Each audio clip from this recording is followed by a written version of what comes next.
All right, everyone. So we're going to get started on this art test. So basically, they sent me a brief.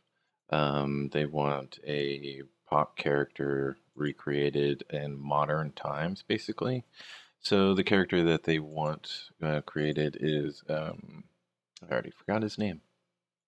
It's going to decide my future. This character right here is going to decide my future, and I don't even know it. It's a Mean Machine from Judge Dredd. So that's what we will be doing. They want emphasis on the connection between the um, the shoulder and the body. That's really kind of where they're focusing. So I'm pretty sure that's what I'll do as well. Just off of the top of my head, I'm probably going to um, watch, or see, I'm probably going to start off with a shoulder, form. I don't want to go into this direction because I just want it to be good and simple. I don't want to start doing a bunch of crazy stuff. Like this is probably as far as I would take it in terms of its detail and all these things, right? And it's just, it's a lot of cylinders, basically, cut in half and moved about, so it's not that big of a deal. But I don't want to start doing all this type of stuff. And this looks great. I think he finished it. Yeah, he did. And it looks great. There's nothing wrong with it. This, I'm pretty sure he did it for the same people. Um, and I don't want to give them what they've already seen. And I also don't want to give them the first 7 images or 10 images that are on Google, right? Because that's what they're going to do. At least that's what I would do if I was looking at an art test. I would just type in the character on Google. I've probably done it 100 times already. And let me see. Yeah. And they already know what the first 7 images are. So I definitely want to take from what is already there, but then put my spin on it. You've heard that plenty of times. Um, and that's definitely what I want to do. And definitely looking at what's already out there, what's already been created, because this art test has been taken by many, I'm sure. Um, but yeah, so we will be creating Mean Machine from Judge Dredd over the next 7 days for an art test for a game studio up in Austin, Texas. So yeah, stick with us.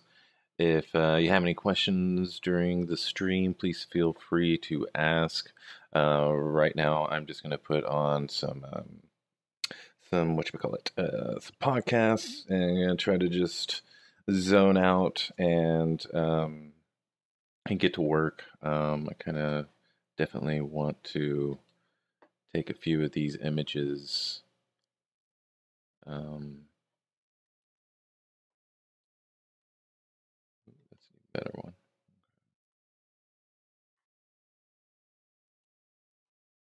Right, so we can get these images and get them ready.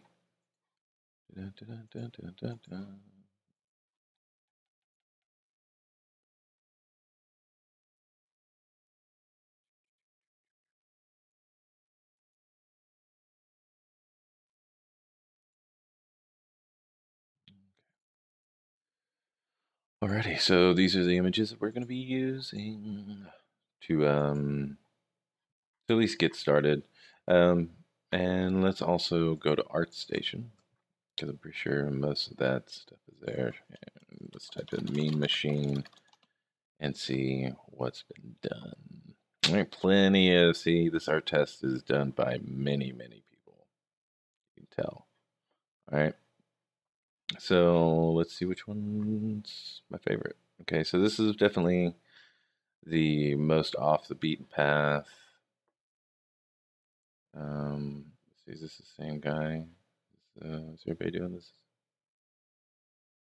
Oh, Dimitri.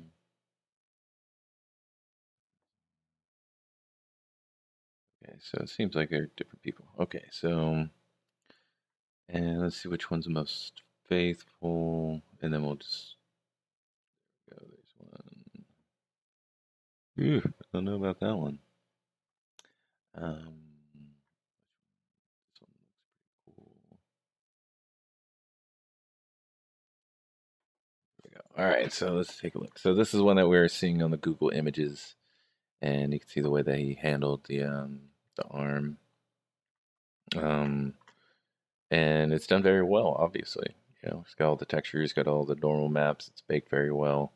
It's probably broken down very well. Yeah, so he's got his all of his. Yeah, it's pretty decent. And let's see. Okay, so that's the first one, and then that's drawing. Pretty cool. Nope, it's got a GIF. Nice.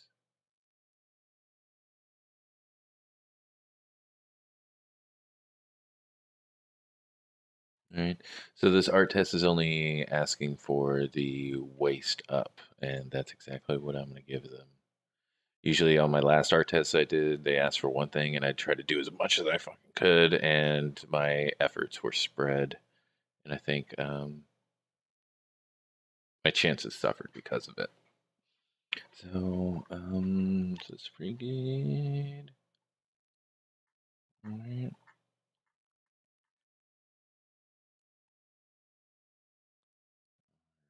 So let's get started. For right now, we don't we won't have to solve anything. All we gotta do is replicate things, and then we can go from there. At least that's how I'm gonna work it. I'm gonna use this program called Quadro. It's free. It's Quadro. You can find it just by searching its name, and it's a really great resource. I highly suggest using it. So we're gonna copy the URL, paste it in here, and it's going to give us something that that we can always have on top, right? So get that out of there, and just do it again. Do, do, do,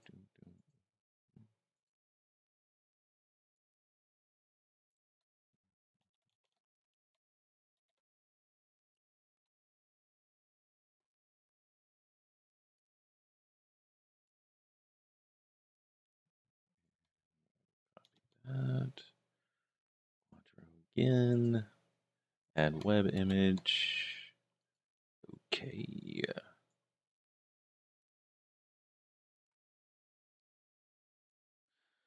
So again, in the brief, what they're looking for is a modern take on this. So what I was thinking, I got the brief this morning, and I was looking over it, and I was like, okay, well, if they're going to do it, they're going to do the comic book stuff. And if you look at the Marvel movies, they have a certain line structure. You can see it repeating all over the place.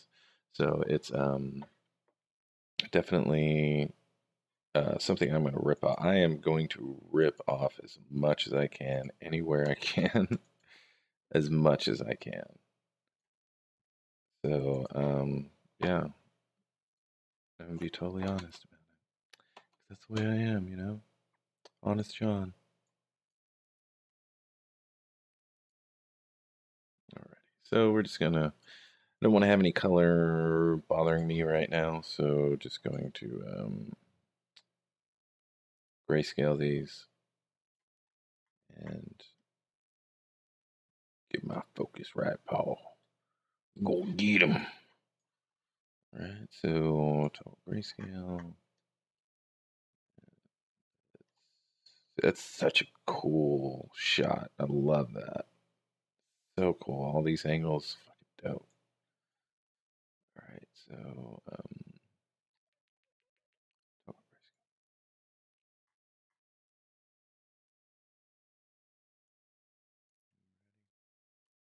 so they want the, iconic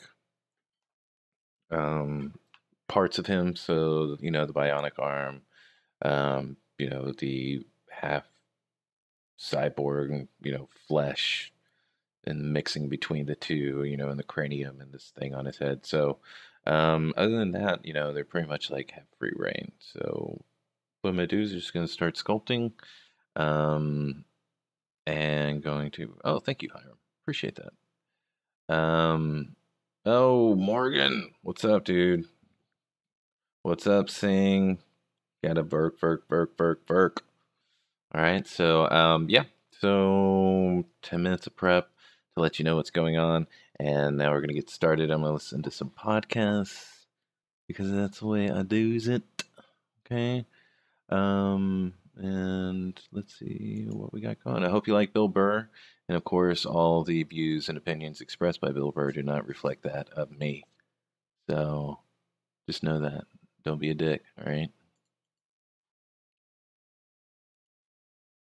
It's time for the Thursday afternoon, just before Friday, Monday morning podcast, and I'm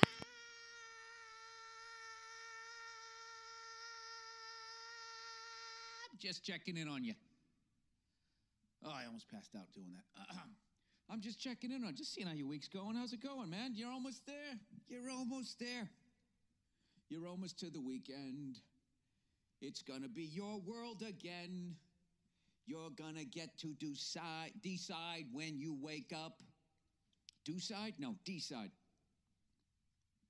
That's the greatest. And Alex, thanks for the follow on Twitch, man. Appreciate that. Oh, I gotta.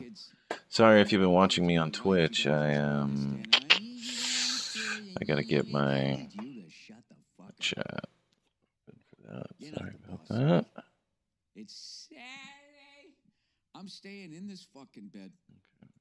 I hear the kids crying, sweetheart. Oh, did I change the titles on this? What are they crying? They didn't know what the fuck they're crying about. Ugh, no. They downstairs. You know, what are they doing right now? What are they crying about? What toy does somebody want that somebody else? Hey, that's not a life or death situation. Get my stuff together. Fucking bed. And I want to get up when I decide. Okay. That's what Saturday's all about. Alrighty, ready to. Saturday. Okay, so here we go. Saturday morning, when you can basically do whatever the fuck it is you want, provided the woman in your life is afraid of you. I'm joking. You can do whatever it is the fuck you want to do. All right? That feeling right there, that's the feeling that you should be working towards. Okay? That misery, that Monday through Friday, waking, I gotta wake up because I got an agreement with these people down the street that I have to be there and they have to be able to see my face at this particular fucking time. And I gotta trudge in here and do this fucking job. However, on Saturday, you get to feel what it's like to be living your dream. Now, granted, you gotta be thinking, well, Bill, I can't fucking lay in a bed the whole fucking, Monday through Sunday. How would I eat? How would I eat? That right there is what handouts are for. It's what 7-Elevens are for. You want to sleep in every day? This is what you do. You sit outside of 7-Eleven. You make a little sign. All right? You don't write it on a nice piece of notebook paper. You got to write it on like a piece of trash so people know that you're struggling. Right? No, I'm fucking with you. Somehow you got to become self-employed. You got to work for yourself if you want that Saturday morning. Granted, you're going to still be working. You're not only going to work Monday through Friday when you're self-employed. You can work Monday through Sunday, but you'll get up when you want to get up. All right? And you at least have that feeling of a little bit of control and freedom.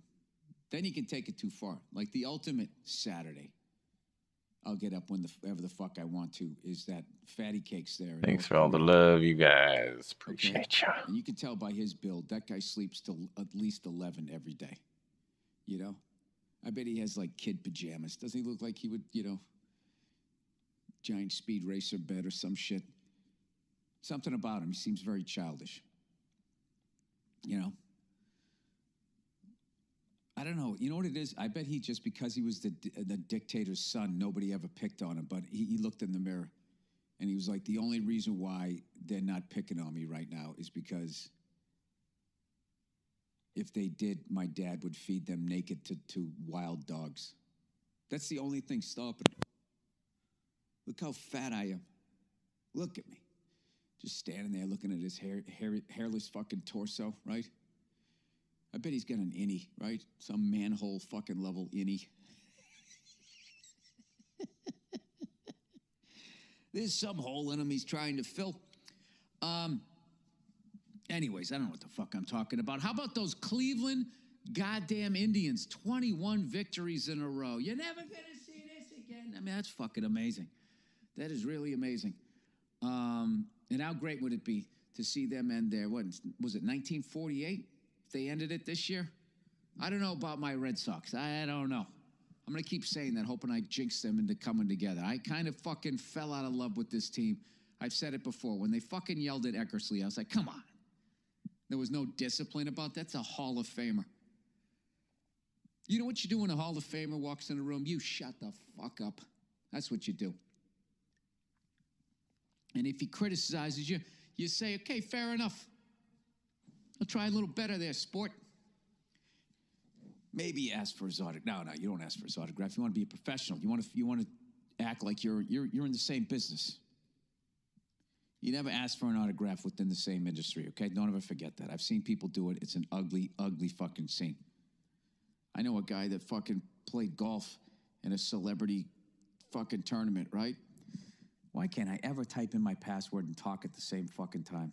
It's unbelievable. He played in a celebrity golf tournament, and one of the guys in his foursome was actually a fan of his. And they're fucking hanging out, they're palling around, everything's going great. And then when they were done at the end of the Hey, what's going on, everybody? What's going on, Matt? You need psychological help? Yes, I hanging out with that do guy agree. to being back in the crowd, throwing his panties at him. Absolutely. Very, very expensive psychological help. All right. And Hefe Loco, thank you very much for joining. 9/11 was an inside job. Yes, Morgan, that's very correct. Yes, most things do float. Matt, getting swifty.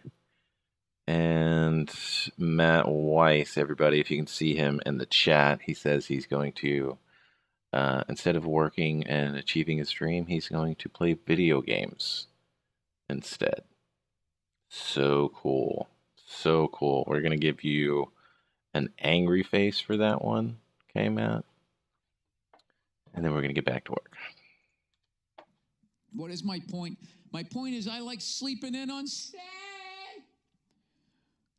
All right, let's see I don't have anything to talk about today because I'm just stuck in a fucking writer's room.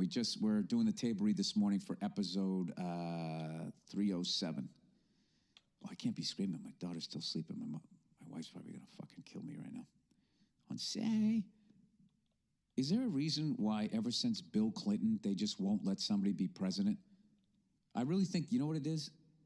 I think it's because of social media and 24 hours news networks and all of that type of shit. This is like CNN.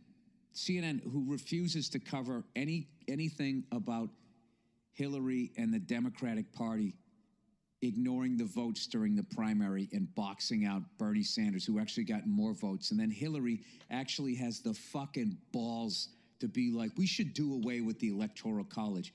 Oh, because the fuck over that you ran on Bernie Sanders then was done to you? I've never seen such an entitled fucking person. Everybody talks about how entitled Trump is, and I'm not saying he isn't. Jesus fucking Christ. She really thought that job was hers. It's fucking unbelievable. Anyways, it's unfucking believable. All right. It says Sean Spicer basically admitted that he was willing to lie for Trump. Now, what is shocking about that? Do you think there was nobody in Obama's cabinet that was willing to lie for him, or Bush's, or Clinton's, or first Bush, or Reagan, or Carter? That's what happens. Think about in your life, there's people you're willing to lie for. You know, your buddy's fucking hammered behind the wheel, the cop comes up. You sit there, oh, officer, he's fine, he's only had a couple. You know, you do that. It's a friend. Jesus fucking Christ. And everybody fucking sitting here acting like the president runs the country is fucking hilarious. Like his decisions aren't decided by all the money that you fucking need to get in the fucking office, right? I don't know. They keep saying, did Trump use most of his own money? I doubt it. I don't even know what the fuck I'm talking about. I'm just so fucking sick of people, acting like this guy is way worse than the other guy because of 2 or 3 issues. Other than that, as far as the environment, as far as the food supply, as far as the heroin epidemic, it's the exact same thing. Don't fucking say shit about it, right? Is that what it is? I don't know. All right. After Chicago teenager is found dead in a walk-in hotel freezer, mystery lingers. This is why I don't watch the news. North Korea's latest nuclear test was so powerful it reshaped the mountain above it. Okay, yeah, it's nuclear power. It's powerful. Russia fires cruise missile at IS stronghold. Is that the cool way to say ISIS now? Is IS stronghold in East Syria. Shout out to Hiram's mom. Shout out to Morgan for shouting out to Hiram's mom. It's a game. They're having a game. Right, there you go. They can't play a game in their own country. Coordinated attack in southern Iraq kills at least 50. Okay. No good news yet. All right, let's go to the United States. Let's see what good news is here. 8 dead after South Florida nursing home's air conditioning fails following Hurricane Irma. Great. Next one. As the White House calls for her firing, ESPN's Jemele Hill addressed the elephant in the room. What the fuck is this? How the fuck do we go from the White House to a reporter on ESPN? Now this, I'll tell you, this here I gotta read. This one I gotta read. All right. Here we go. What do we say? Hours after a White House spokesperson called for ESPN to fire her because she called President Trump a white supremacist on Twitter, Jemele Modal Hill tweeted about the topic Wednesday night, saying she was going to address the elephant in the room after becoming the latest flashpoint in a cultural skirmish that has involved the sports network once again. Hashtagging her tweets, #facts, Hill wrote, "My comments on Twitter expressed my personal belief. My regret is that my comments and the public way I made them painted ESPN in an unfair light. My respect for the company and my colleagues remains unconditional." Yeah, how the fuck do you have that job and know you can't tweet some shit like that? You're going to get fired because at the end of the day, all ESPN gives a fuck about is ratings and money. That's what they care about. All right, so when asked Wednesday afternoon by the Post's David Nakamura, that's a good last name, about Hill's original tweets, Sarah Huckabee Sanders said she was unsure whether the president was aware of the kerfuffle they caused, but of course he was aware. The guy fucking tweets every day. He's like a 7th grade girl. I think that's one of the more outrageous comments that anyone could make, and certainly something that I think is fireable offense by ESPN. Get the fuck out of here. Oh, give me a fucking break. I love how ESPN thinks that reflects on them, and all they need is a couple people. I'll tell you right now, if you don't fire that woman for what she said about my president, I ain't going to watch to see if the Yankees beat the fucking Indians tonight. Yes, you are. What else are you going to do? Read a book? It's a sports network. This is some of the dumbest people on the planet, myself included. Do you know how many times I've gotten so disgusted with the NFL, I tried to walk away. Then I just had to admit that I was too weak to do it. I like how the NFL ratings are down now and they're trying to blame that stupid Colin Kaepernick thing. That's what it was. Oh, that's what it wasn't. You know what it was? Is they just got greedy. I think it's the NFL. Plus, it goes in cycles too. You know what I mean? It's like the NBA where they had Bird, Magic into fucking. Hey, Noel. Thanks for joining, dude. Thanks for joining. Right? And then, I don't know. I guess the Spurs weren't fucking exciting enough. I don't know. And then, eventually other guys came along. LeBron came along. Yeah, the next one, right? I think football goes through the same thing. But the problem is these guys in the NFL, they're trying to go global, and they're trying to like please as many people as humanly possible. So they kind of abandoned their original.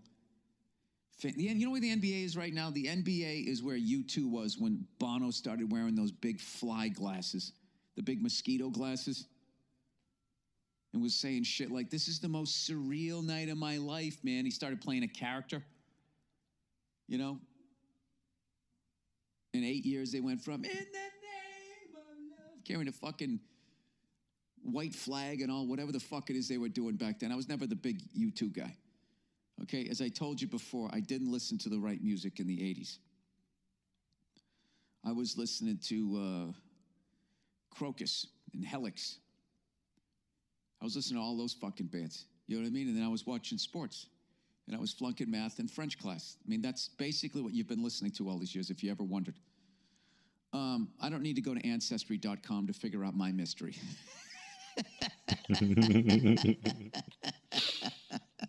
I am a fucking dope. I am a dope's dope. When I walk into a room, dopes shut up just to listen to what stupid thing I'm going to say. Anyways. Yeah, they did the pink thing. Let's have the football players wear pink. I love how, like, for some reason, the fact that a football is a really male testosterone aggressive thing that, like, for some reason guys have to apologize for that, and they just can't effeminate. Is that the word? Effeminate? They can't make it like feminine enough all of a sudden, because all these feminists bitch moaning and complaining has all these corporations all in a myth like, oh, we don't want to be considered sexist. So next thing you know, they're wearing pink for a month, as if the NFL gives a flying fuck about anything other than making money. Cancer, this is what we care about. Your brain turning into scrambled eggs. Yeah, we don't, and you killing yourself by the time you're 50. We don't give a fuck about that. Oh, is that what you did? Here's $40 for everybody who ever played the fucking game. They don't give a shit. According to reports, they kept like $95 to $97 of every $100 they made off of that pink shit. So give me a fucking break. They show people in the crowd that are in the military. They charge that branch of the military. They treat it like a commercial, as they tell you to support the troops. The fuck out of here, right? So now what? So now all these women's groups sit there bitch moaning and complaining. So now they got female referees. They got women calling the games. They got the guys wearing pink for an entire fucking month. They got Lady Gaga singing at the fucking halftime at the Super Bowl. They took a total fucking left turn. And when you do that, like U2, is you're going to lose a lot of your original fan base that are like, hey, man, I liked them back when, I liked the first album. I saw them when there was only 8,000 people at the fucking show. That's basically what they're going through. And they're going to survive it. And they're going to transition from, the frozen tundra and all of that fucking, making it seem like it was fucking D-Day, all of that great shit that I loved. They're going to transition out of all of that. And I think that there's going to be a lot more fuchsias and teals and all that type of stuff coming into the NFL as they try to, I don't know, I think as they try to get ahead of this next generation of people that's coming up, that goes out to comedy clubs and literally just stares at the comedians. Like, that's what I'm experiencing now. I was at the Comedy Store last night. Granted, something fucked up happened before I went on stage. I guess I should have realized that. And just staring at me. Staring at me. So, I don't know. I don't know what I have to do. I'm thinking of actually, maybe I'll start wearing pink on stage. And then people will think that I care.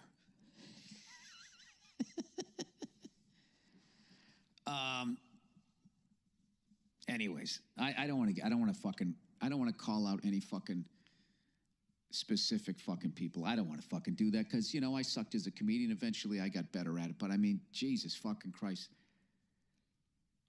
If you're going to go down that road, you still have to pick somebody that's of a fucking certain level of professionalism, no? If you're going to have a fucking national game, I mean, Jesus Christ. And I'm not talking about that poor bastard that froze like a deer in a headlight. That fucking kid on the side. I just felt bad for that dude. You know what I mean? But I'm just saying, if you're going to call a fucking game, Good fucking Lord. Good Lord. This is actually my dream. My dream is somebody that, like, is like a fucking, went to broadcasting school, and then you pair them up with someone that played the game. I know they try to do that all the time, but someone that actually can tell a story that played the fucking game. Noel, that is, Like Collinsworth, what should we John call it? Madden. It's called Quadro, Phil, I love Phil. A lot of people didn't like Phil Simms. I love Phil Simms. Quadro. The guy fucking, he won a Super Bowl. He's the first guy to say, I'm going to Disneyland. I'm not going to listen to this guy. And it's for free, so you can find it on the net yeah, what would under he know its about name. That? You know, he only played the game professionally, you fucking moron. I don't know. Wait a second. What the fuck is going on here? All right, I don't know what the hell I just did. I had my recorder on the floor. I don't know when the hell I just chopped it off, but I had the thing recording on the wrong speed. I don't know what the fuck happened. Anyways, I don't know what's going on. I don't know what's going on in comedy clubs. I don't know what's going on in the NFL. I don't know what the fuck they're doing. And this is just part of becoming old. Like, why do I gotta put the street lights up so bright? Like, I'm just an old man. Don't fucking listen to me. Anyways, I don't understand how I had a half hour to do this before 9 o'clock, and it's almost 9 o'clock, and I only have fucking 20 minutes done. Probably because I stepped on the recorder and the fucking worst. I'm the worst. Anyways, so congratulations to the NFL. I know you guys want to go global. I hope you fucking do it. You know, I'm sure you're jealous of the UFC that started way after you guys and they were able to do it. UFC. You know, I don't know what the fuck to tell you. I don't know what the fuck to tell you. It's just like, I kind of like college football. I'm going to start watching that. And then eventually they're going to get pressure to fucking make this game a male testosterone game. For some reason, we need a bunch of estrogen in it. You know? This is what I don't understand about women, okay? Every study says that they're way smarter than men, right? They can handle a stronger level of pain. They're more in touch with their emotions. They can do all of that shit. And, you know, as far as my experience goes, I'd agree with it for the most part. I don't know about the arrogant, we're smarter than you. It depends on what the fuck you're talking about, right? But I'll give you all of that. But if that's all true, why the fuck can't you start your own sports league? Why don't you do that? Why do you constantly have to fucking infiltrate some shit, a bunch of guys doing some shit that you know at the end of the day you think is fucking stupid? It's a bunch of guys smashing into each other, scrambling their fucking brains, trying to get a ball across the fucking line to score points. You know you don't give a shit about that. Why can't they come up with their own goddamn fucking sports league, and then from top to bottom fucking can be all women? Then you turn that thing into a global billion-dollar fucking entity, and then women get all that fucking money. There's your power. You fucking join a guys' league, and then they give you pink flags to throw. Holding, offense. Like, why would you do that? I don't know. I don't fucking know. I don't know. I don't understand these things. All I can do is equate it to my life. Is I can tell you this: when I work for somebody else, that's it. I like the fuckovers. You can't keep track of them. That's when you get stolen from the most. That's when your dream gets crushed the most, when you fucking work for somebody else. If you work for yourself, you have more control. Granted, you work way more hours, but that's the price you pay. We're taking callers. All right, let me read a little bit of advertising here, everybody. By the way, Billy, no fun, no booze, 28 days. 28 days a week, I don't fucking booze. 28 days a week, I stare at the ceiling, try to go to sleep. Ooh, I love that whiskey. It's my Tylenol PM. Speaking of which, this is going to be the biggest test for my air quote sobriety. I'm not fucking sober. I'm just not drinking, okay? All right, this is the biggest test. Saucy. Meow, guys. Saucy. Everyone at some point has wished they could just have beer, wine, or liquor delivered. Well, someone finally decided to do something about it. Oh my God, I love these people. Next, please mention all the talking points below. Dude, I'll fucking sing these if you want me to. Introducing Thothy. Meow, the alcohol delivering app. Thothy delivers your favorite wine and beer and liquor right to your door on demand. It's Uber for alcohol. This is great. This is fucking great. Uber's great, right? I should say Lyft because they fucking advertise on us, right? Oh, I love those guys at Lyft and the ladies, right? They fucking they cut down on drinking and driving, right? Now they're gonna cut down on fucking ruining the ozone layer. Well, I guess someone still has to drive liquor store, drive it over to you. Whatever. All I know is you're not in the street, dude. You turn your fucking apartment into the club. You never leave. They never shut you off. This is great. Okay? Now, if you're in Los Angeles, San Francisco, Chicago, San Diego, a whale's vagina, or Sacramento, your Thothy order will arrive at your door in 30 minutes or less, ready to drink. All right, guys. Now, LA, San Francisco, Chicago, San Diego, Sacramento, you got to fucking drink up. You got to get these people the money that they need to expand. All right? This is like the original 6, except there's 5 cities. For the rest of us, Thothy will deliver beer, wine, and liquor to your door in 2 days or less nationwide. There are no minimums, no order minimums, no delivery fees, no running to the store. If you've got the Thothy app, you got a fully stocked bar on your phone. And for a limited time, dude, you can start drinking top shelf booze now. Because you're not going out playing a cover and or any of that type of shit, okay? You go out, you fucking rub one out at home, okay? You just no more hitting on chicks, right? Maybe buy that fucking robot doll that came out last year for 10 grand that you can bang. That eventually Joe Rogan was tweeting that you can fucking, hackers can hack into it and teach it to kill you. It's really scary days coming up. Anyways, and for a limited time, you can get $15 off your download. Well, when you download the Saucy app and enter promo code BURR. That's Saucy, meow, app, spelled S-A-U-C-E-Y, honey. And enter promo code BURR for $15 off. Get the Saucy app today and use promo code BURR. All right, DraftKings, everybody. Week 1 is in the books, but it's not too late to get closer to the game you love. Crawl right up the ass crack of the NFL with DraftKings 1 Week Fantasy Football. This Sunday, DraftKings is hosting a $100,000 degenerate gambler pick'em contest that is totally free to enter. Pick'em is the newest way to play 1 Week Fantasy Football. Drafting your team is faster than ever. DraftKings has organized players into 8 tiers. All you have to do is select one player from each tier. Choose between public contests with big cash prizes or private contests where you can compete against a group of your friends. DraftKings also has beginner and casual contests where you'll play against people of a similar skill level. The best part is you get to draft a new team each week without any commitment. So get DraftKings.com now and use promo code BURR to play in DraftKings free contest with a $100,000 in total prizes this Sunday. Use my promo code BURR to play for free this Sunday. That's promo code BURR at DraftKings.com. Eligibility restrictions apply.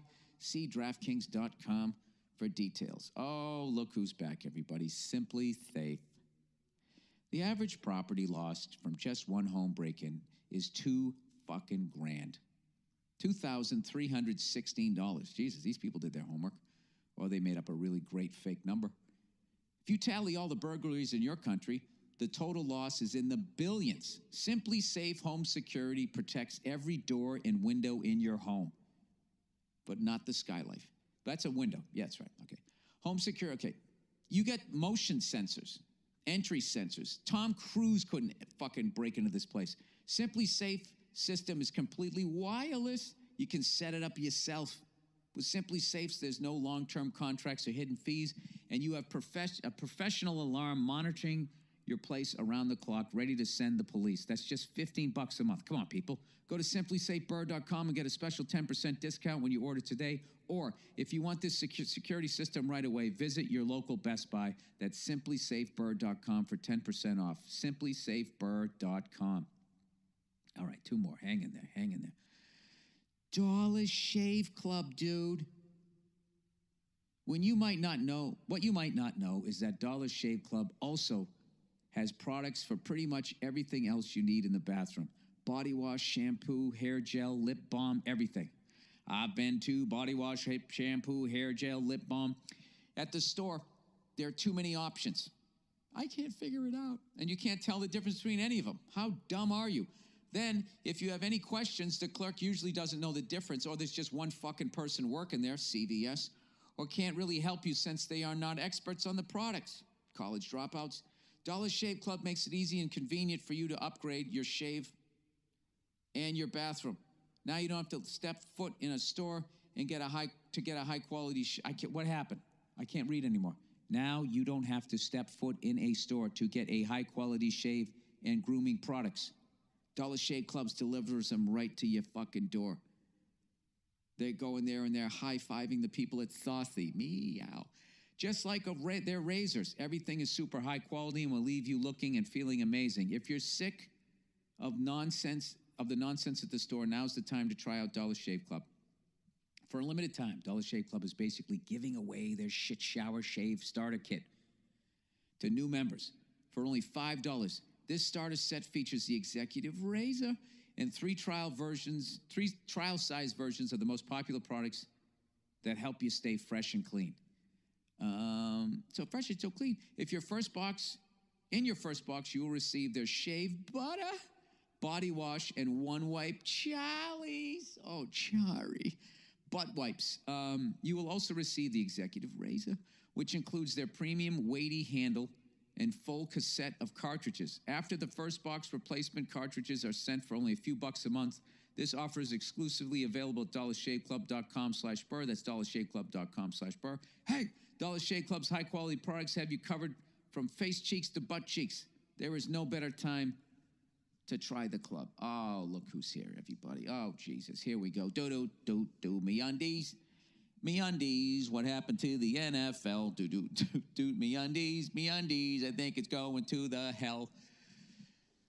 Why do you gotta please everybody? Just have people smash into each other? Who cares? Why do you have to have a bunch of fucking ladies there? You know, it's a guy sport. Because we want to seem progressive. All right, me undies. Hey, if you send a feminist a dick pic that has that, but you have it in a little pink sweater, is that okay? Is that considered progressive? I don't know. All right, MeUndies. You want to look good in your underwear, don't you? You want to be comfortable, right? Right. But that perfect balance is hard to find. Don't sacrifice style or comfort. Check out MeUndies.com and find the best pair of underwear in the world.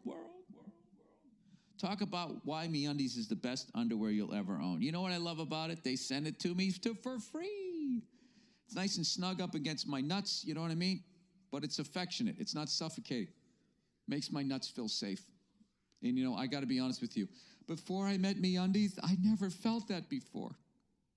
I want to know what love is. MeUndies will be the most comfortable pair of underwear you will own. Made from a sustainably sourced, naturally soft fabric that's 3 times softer than cotton. Right now, MeUndies has an exclusive offer for just my listeners. Get 20% off your first pair and free shipping. And MeUndies is so sure you will love their underwear, they even offer a 100% satisfaction guarantee. You order a pair, and if you don't love your first pair, get a full refund. This is a no-brainer to try. 20% off, free shipping, and 100% satisfaction guarantee. What in the fuck are you waiting for? To get your 20% off, free shipping, and their 100% satisfaction guarantee and get the best and softest underwear you will ever own, go to MeUndies.com/burr. This is a limited time offer, so what are you waiting for? Start wearing the best underwear of your life. It changed my life, evidently, according to the copy. It's time to let MeUndies change yours. Go to MeUndies.com/burr right now. Okay, that's the podcast. I got to go do the table read for episode 307. Which means season 3, episode 7, which I never understood. I used to be like, well, we're not on episode 307. Oh, great. Computer falls to the floor. That just probably woke up my daughter. Is that my daughter down there? I'm sorry this thing was so rushed and jumbled up. But I'm under a time fucking thing here. So I'm not going to keep babbling about it. Enjoy the music and a half hour of greatest hits from a Thursday afternoon just before Friday, Monday morning podcast from a Thursday gone by and a year gone past, or maybe it's from earlier this year. I don't know. Shameless fucking Hillary Clinton trying to pander to get the African-American vote. She's on some radio show. I just watched the clip. I had to shut it off. Forgive me. I don't know what radio show it is. But she's sitting there. She goes, and she's trying to get the black vote. And they ask you, what's something you always carry around with you? And she said, hot sauce. What a the Clintons are the fucking, I swear to God. Can't you just see both of them on a used car lot doing one of those cheesy local commercials? Dude, they are the fucking devil. I remember when Hillary Clinton ran for fucking Senate. After 8 years of being in the White House, the fucking Yankees had won 4 World Series. She never showed up, never said a fucking thing. And then all of a sudden she's running for fucking Senate in New York. Shows up with a brand new Yankee hat and goes, I've always been a Yankee fan. And had this big grin like, I said it. Now they're going to like me. This is how out of touch she is. She literally thinks that she just has to say, I carry around hot sauce. And all black people are going to be like, oh, shit. Oh, I can relate to that. What's she going to do next? She going to go to fucking Chinatown? I always carry around soy sauce. I don't know. You go down south, you know. I love guns and my cousins. Sorry. I shouldn't have said that. Hot rods. I've always liked hot rods.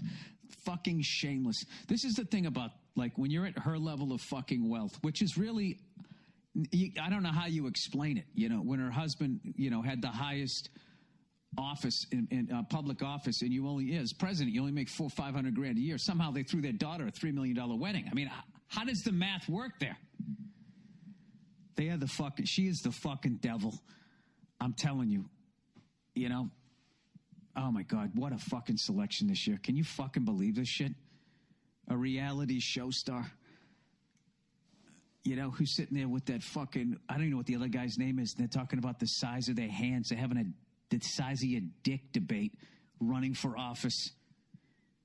You got Hillary, you fucking write it, I'll say it. She doesn't give a fuck. This is why I got to be honest with you, why I like Republicans better than Democrats, because Republicans at least have the decency to just sort of openly show you that they don't give a fuck about you. And Democrats, they actually try to act like they give a fuck about people who work for a fucking living. They don't. They're the same fucking people. They just lie about it. You know, I swear to God, if Bernie Sanders would just fucking go the whole way. You know what I mean? Don't stop in Kuwait. You got to go all the way to Baghdad with these fucking bankers. Okay? That's what you got to do. You got to tip over the statue, and you got to have all those top-level bankers swinging at the end of a rope. That's the only way you got to start over again. That's my candidate. None of them are saying that, so it's over. And I know you're thinking, Bill, you don't know shit, and you read conspiracy theory. And you know what I say to that? You're absolutely right. Okay. All right, let's move on.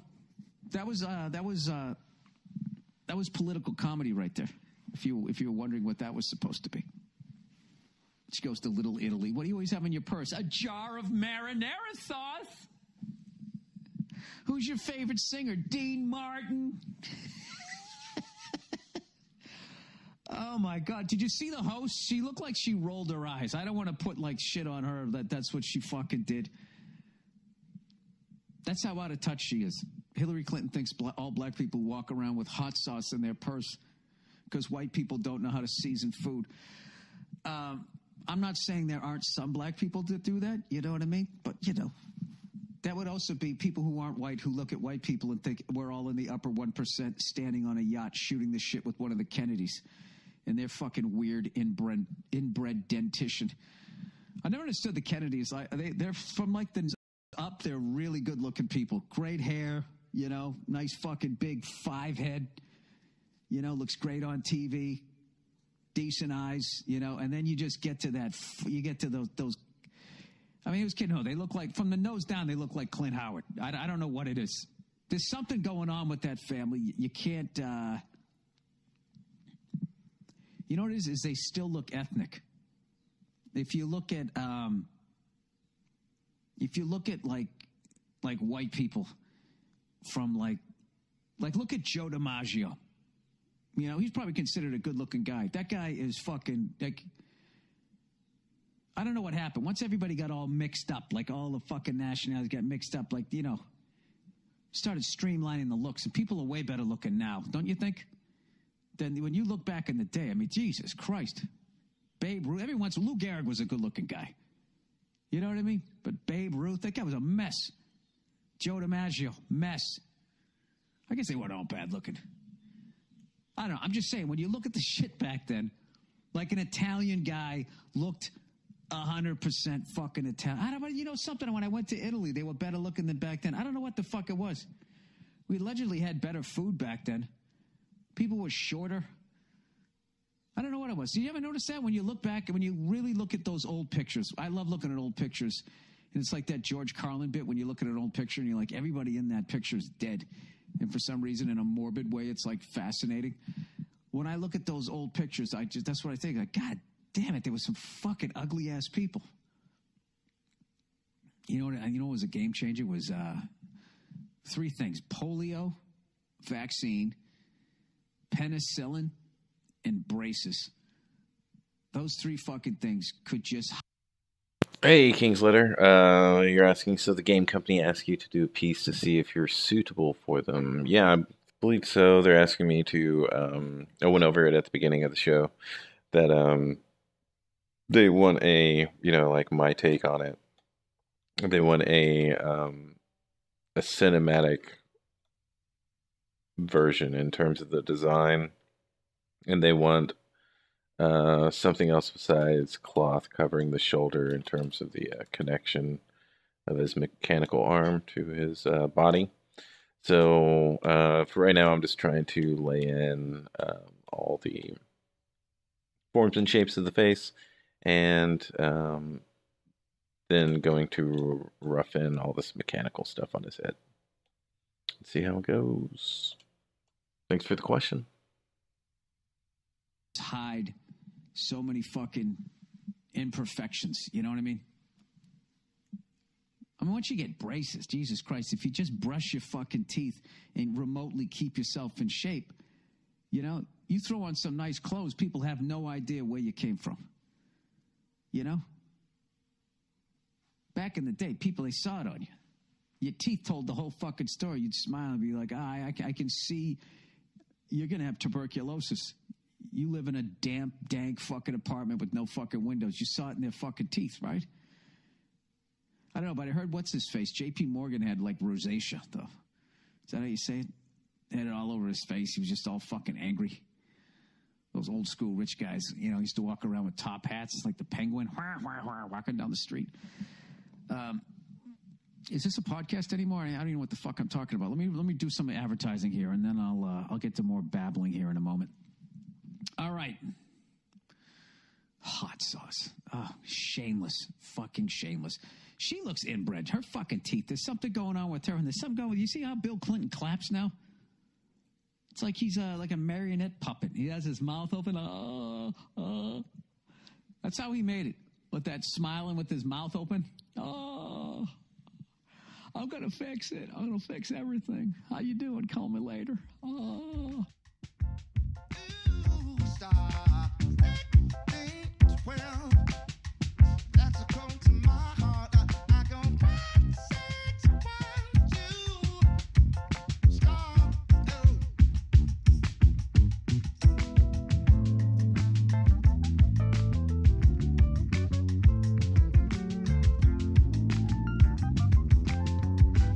peace of mind, a friend of mine.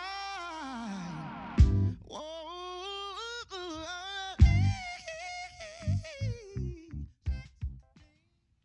I'm sick of Obama's wife. Yeah. This isn't some Republican rant either. It's just kind of first ladies in general. You know, I don't know what it is. All throughout my life, with each presidency, like these first ladies, they've just gotten more and more like chatty. You know, more and more chiming in, like leaning into the frame, spitting out their ideas. It's just like, well, why are you talking? Right? You weren't elected. Shut up. Your husband's not running a lemonade stand here. He's running the country. You don't just chime in. Let me guess, is this considered sexist? It is? Why? Well, okay, you just nodded there, lady. Let me ask you this, all right? Let's say you had a leak in your house, okay? You call a plumber up. He shows up, and he goes, yeah, I think the leak's coming from the upstairs bathroom. We need to shut it up, blah, blah. Then all of a sudden his wife walks in, who isn't a plumber. And he goes, hey, you know, I'm actually thinking it's kind of hey. Wouldn't you be like, with all due respect, shut the up. I need a plumber in this moment. I'll extend an olive branch here. All right, at some point, there's going to be the first female president, right? Exactly. Which means at that moment, you're going to have the first male first lady, right? And when that happens, that dude needs to shut his trap. I don't want to hear a word out of him. I want to hear from the president. You, sir, go do some first lady stuff, all right? Go get yourself some gloves that go up to your elbows. Smile and nod during speeches. Go put your own flair redecorating the White House, right? Which leads you to Michelle Obama, right? Now she's sitting there holding up those hashtags. Remember that hashtag, bring back our girls? Remember that? It's like, it blew my mind. It's like, why are you showing me that?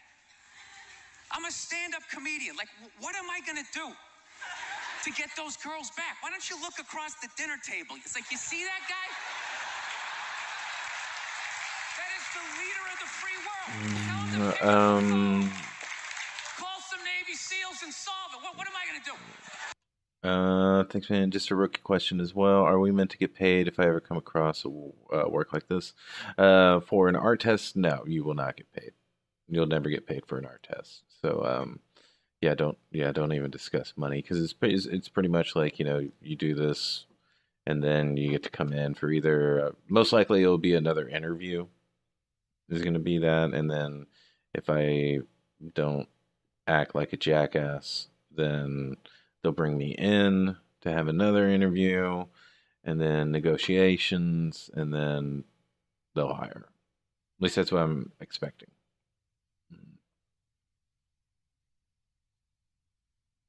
Show up with a sharpened mic stand. Hey, Michelle said to bring him back. Oh, it's unreal.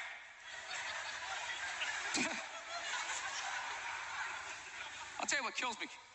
Hillary Clinton might run. She might run. That blows my mind. I mean, she became a senator. She went from being the president's wife to being a senator. Just like that. Lateral move. That's like Tom Brady's wife becoming the next quarterback of the Rams. It's like, what, you hanging out? You just pick it up? I sucked at sports, and then I banged Tom Brady, and I don't know what happened. I just picked up a ball. Anytime, Kingsletter. Anytime, man. Love your work. I'm leading receivers. It was incredible.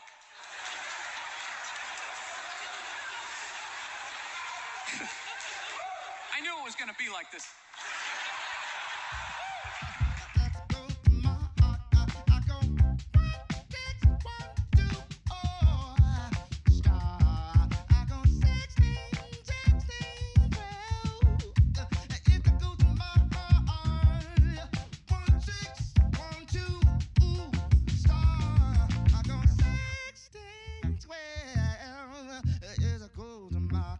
What's going on? It's Bill Burr, and this is the Monday Morning Podcast from Monday, September 14th, 2009. It's like fucking 10:20 at night. I finally got some time to do the podcast today. I was flying back from Philadelphia, Pennsylvania. I lost my cell phone. You know, once again, I lost another cell phone. Every time I get a nice cell phone, I lose them. So I just reactivated my little flip phone. Those of you who go on to BillBurr.com, when you listen to my podcast, you see that picture of me right there? looking down at the bar and that little 15-year-old chick's flip phone that I got there, that's what I'm back to. I went from a BlackBerry to that thing. You know, just once I would like to lose a fucking phone and call it and have someone on the other end be my savior. Be like, why, yes. Yes, I have found your phone. And I would love to return it to you. There is nothing more I would like to do than return it to you. No, free of charge. Free of charge. That's what happens to everybody else I know. Anytime my girlfriend loses her cell phone, she calls up. She just, oh my God, I left my cell phone. And then she just picks up she goes, let me use your phone. And then she just goes, it rings like twice. And it's always the nicest person ever on the other line. She's like, hey, yeah, it is mine. Oh, thank you. Oh, that's awesome. Okay, great. Okay. Right? And then I'm driving her somewhere to go pick the fucking thing up. That never happens for me. It just rings and rings and rings. And then I just hear my voicemail. Hey, this is Bill. You've reached my cell phone that you're never going to fucking see again. Please leave a message. And you might want to call call fucking Verizon and have it shut off before somebody calls Trinidad on this goddamn thing. Fuck! So, that was my day. This is how old I am, too. You know what? When I was flying out here, there was nobody sitting next to me, and actually fell asleep, laying down on the row. And when I woke up, I felt like my lower body dislocated from my upper body. It wasn't even like my back hurt. It was just like I felt like I got hit by a fucking car. It's been a brutal day is what I'm trying to say, people. But my weekend in Philly was awesome. So many people showed up. We added a show. That's never happened to me. So I want to thank everybody. Before I get going on this long, rambling podcast here, I want to thank everybody in Philadelphia who came out to see me. I had a great time, and I was working there with Joe DeRosa, the teen idol, the new hotshot teen idol on the Opie and Anthony show, was opening up for me. And oh my God, did the Raiders just score a fucking touchdown? Is there no flag? Holy shit. Are they finally going to beat the Chargers? Okay. I don't want to ruin you guys who anybody TiVo'd the fucking game. They just went up 19-17 with 2:34 left. You know what's funny? I was supposed to have a bet. I'm a Patriots fan, and I was supposed to bet these guys Shred and Reagan out in Buffalo, right? I made him a $50 bet last year when Tom Brady went down that the Patriots were going to make the playoffs because they were saying that they were done. So if the Patriots didn't make the playoffs, I owed them both $50. But if I won, they had to read a written apology to Bill Belichick that I wrote, and they had to read it on the air. We went 11-5, but we didn't make it. So I owed him $50, but I never went to Buffalo, and I could never pay him. So lo and behold, the first game of the season, we're playing Buffalo. So I go, hey, let's go 2-0, And they wouldn't touch it. They would not touch the fucking game. On air. I was like, dude, the worst you could do is break even, and they still wouldn't back their own team. And look at the fucking game. They actually almost won it. They actually did win it. They just blew the game. But, so I'm glad. I saved myself $50 each. Shred and Reagan, if you're listening to this, you guys punked out.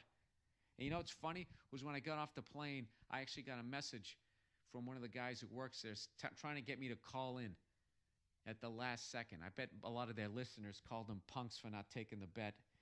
And unfortunately, I'd lost my cell phone or I would have called in. But it worked out for me. I'm too fucking frazzled to do this, guys. I really am. I can't fucking do this. But I got to get this done because I got too much shit to do tomorrow. Usually I enjoy doing the podcast. It's usually in the morning. I'm usually screaming and I'm having a good fucking time. But now it's late. My dog's asleep. My downstairs neighbor's asleep. My downstairs neighbor doesn't like us. We have hardwood floors and my girlfriend has high heel shoes. So you can do the math on that one. Let's just cut to the chase. You guys mind if I do a short one this week? Yeah, well, too fucking bad. Let me give you some happy shit because this isn't going to be happy. I'm fucking exhausted. Let me give you some YouTube videos to watch this week, all right? This first one, I stumbled across because someone else showed me something else.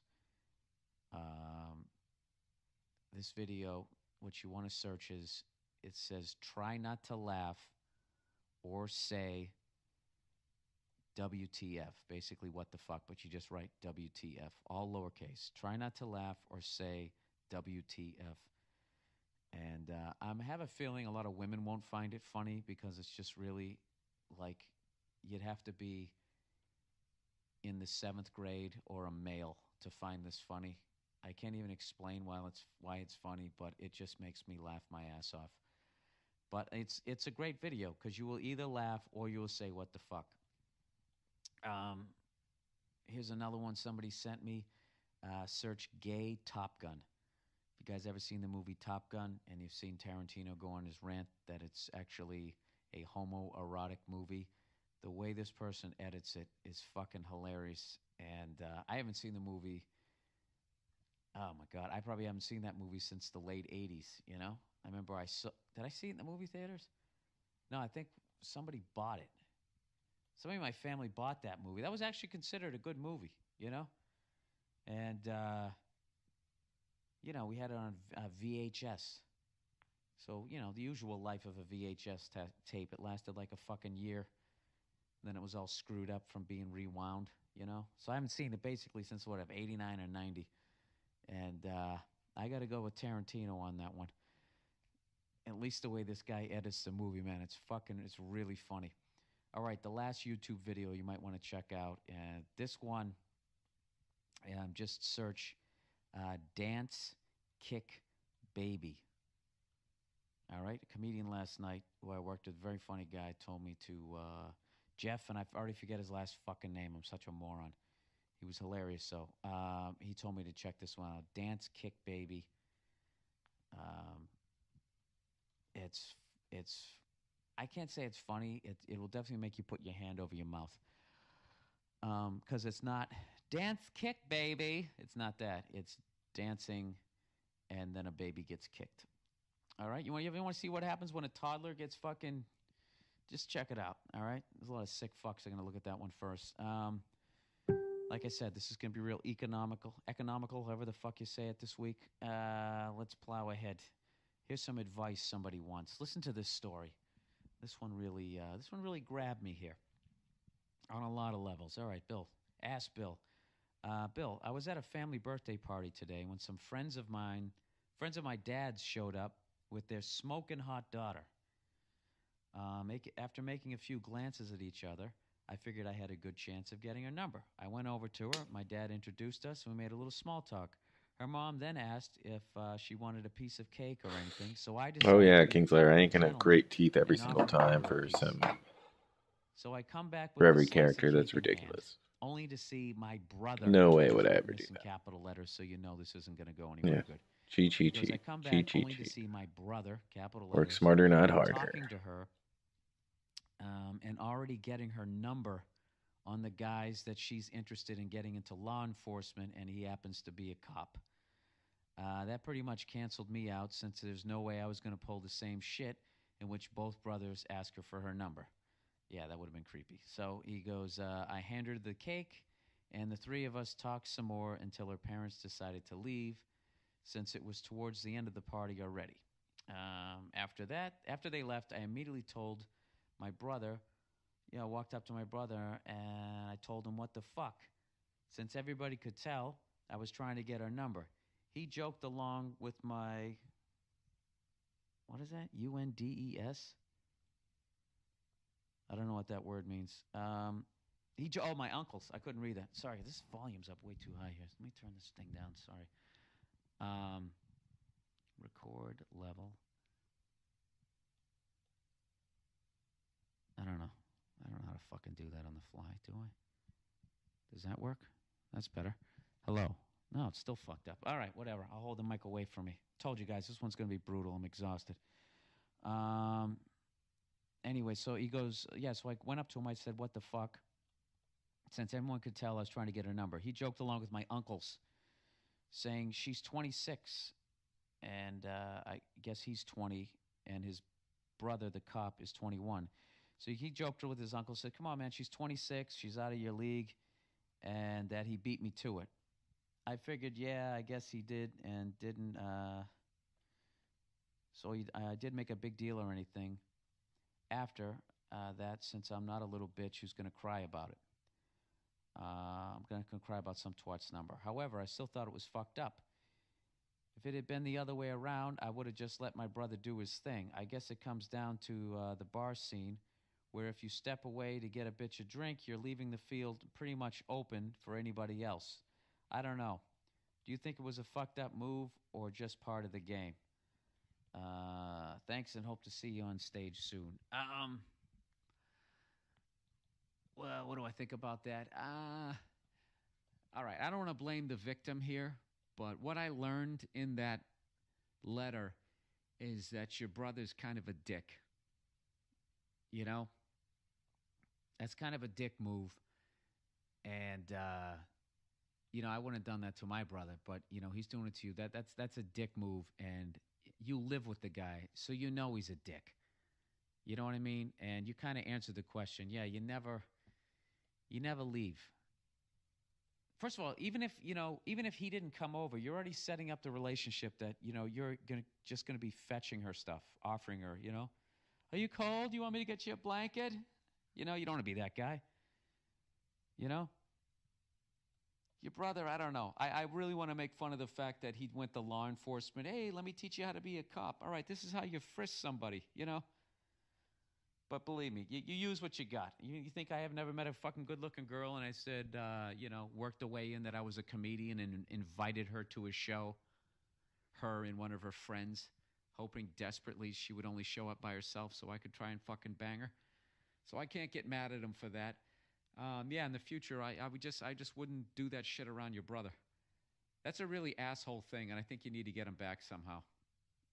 I want a story of revenge from you. That's what I want. But at the end of the day, dude, the chick's fucking 26 years old, and, she's got a 21-year-old trying to figure out her future. She's a loser. And plus, just the way you were talking about it, I learned, hey, you never leave a bitch alone. You just wanted to fuck her anyways, right? So, whatever. Lesson learned. Lesson learned. And to use the Top Gun analogy, your brother he's not a wingman. He's not a good wingman. So fuck that guy. And, I don't know. You know what you could do? This is something I used to do way back in the day when I was in Boston. And I used to go to this place, Daisy Buchanan's on Newbury Street, which was a total fucking meat market, and I'm sure it still is. I used to go in there with a couple friends of mine, and we, go in there, have a couple drinks and just start talking shit to girls or whatever, trying to fucking hook up. Because God knows that's easy. To have 3 guys, that's always a nice magic number. No wonder we never hooked up. But we used to go in there, and I forget what you used to call it, dropping bombs. I can't remember what it was, but basically, you wouldn't cock block, but you would definitely fuck with your friend. If you'd see him hitting on a girl and it was going well, you'd walk up to him and you would just make up some detail about his life that would be embarrassing that he would have to somehow play off. Unless you got serious and you really got mad, like a buddy of mine did one time, and mentioned that a friend of mine was still living in the basement with his mom. That's what he said. He had just got done striking out. So then he came walking up all hammered. And he's just like, oh, yeah, this guy was fucked. This guy was one of these dudes. You know those guys who look up at the ceiling when they're talking? He was one of those guys. And he just came walking up, and that's what he said. He goes, oh, yeah, you like this guy? Hey, did you mention that you still live at home with your parents? And he said it really angry. You know what else this guy did? That's a classic story. I can't believe I never fucking told this. We were in Daisy Buchanan's one night, right? And it was just one of those nights, I don't know what. We were talking. The women were responding. We were like, holy shit, this is going great. For once, because believe me, we did not do well. There's a reason I had to get on a stage and act like a jackass, okay? So I don't know what happened. We met this group of girls, and it was going great. And we were all having a good time, and everybody kind of paired off. Everybody was vibing, right? And all of a sudden, you just felt the whole energy of the bar just look towards the front door. It was like somebody, famous or something was going on. Like when all of a sudden there's like a commotion, everybody just looks in that direction, right? So it was weird. Everybody just sort of collectively looked at the door. It was like a wave that went across the room. Every second everybody felt the energy. You just looked in the direction you felt the energy coming from. And we look over at the door, and I swear to God, what the fuck just happened? San Diego just scored. Jesus Christ. Fucking Raiders. Goddamn fucking guys. Just can they ever beat San Diego? All right, let me plow ahead. So they fucking everybody just goes and looks at the door, and we look over, and there's this guy dressed like Elvis. Fucking Elvis impersonator. This is the most bizarre cock block I ever got. This guy's standing there, of course, like Fat Elvis. Some comic did that joke. Nobody ever dresses up like the in shape Elvis, because no one was ever that good looking. They always dress like the fat one or something like that, right? So everyone is Fat Elvis. He's got the fucking, right before he overdosed on pills, sunglasses on, and he was doing all like these moves to whatever music was on, and he fucking, like, every girl in the bar was like, "Oh my god!" And they all fucking ran over to the guy, right? So it was like everything was going great. We're thinking we're going to hook up. And next thing you know, fucking fake Elvis walks in. And the girls just run away and they all run up to the guy because they all want to get like their picture taken with them or fucking whatever. So every guy in the bar, we're kind of standing like, "Oh, dude, you got to be kidding me, right?" So my buddy who looks up at the ceiling, he walks up to the guy, and the guy's standing up there meeting everybody. "What's up, man? How you doing?" All right, taking care of business. "How you doing, buddy?" He's like doing the Elvis thing. He's got the fucking leg shaking and everything. So my buddy goes up there, right? And he starts shaking the guy's hand. He's like, "What's up, man?" And my buddy's like squeezing his hand, right? And he's looking up at the ceiling. But the fake Elvis can tell he's pissed. He's like, "Well, what's the matter, man?" And my buddy's just like, he goes, "Hey, dude." He's like squeezing his hand. He goes, "Hey, buddy, why can't you just be yourself, He's like looking up the ceiling. He goes, "Why can't you just be yourself, you know?" He goes, "I like the Red Sox. I don't come in here dressed like Roger Clemens."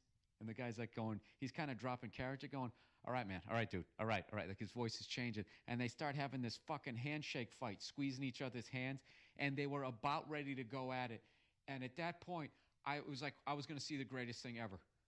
Because my buddy was big. I was like, if he fucking punches this fake Elvis and I see those plastic glasses helicopter off of his fucking face, please let him be wearing a wig." And right before they did, it was like, you ever see like an NHL game when the ref steps in right before two goons are going to go at it?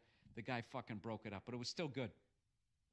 My buddy had a fucking handshake fight with Elvis impersonator.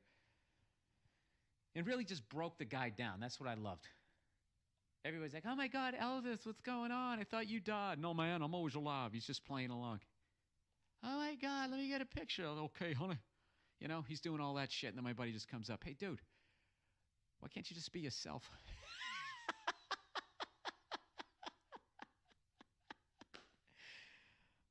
Oh, fuck. Those were some drunk days. All right, let's plow ahead. What the fuck was I talking about? Yeah, you know what, dude?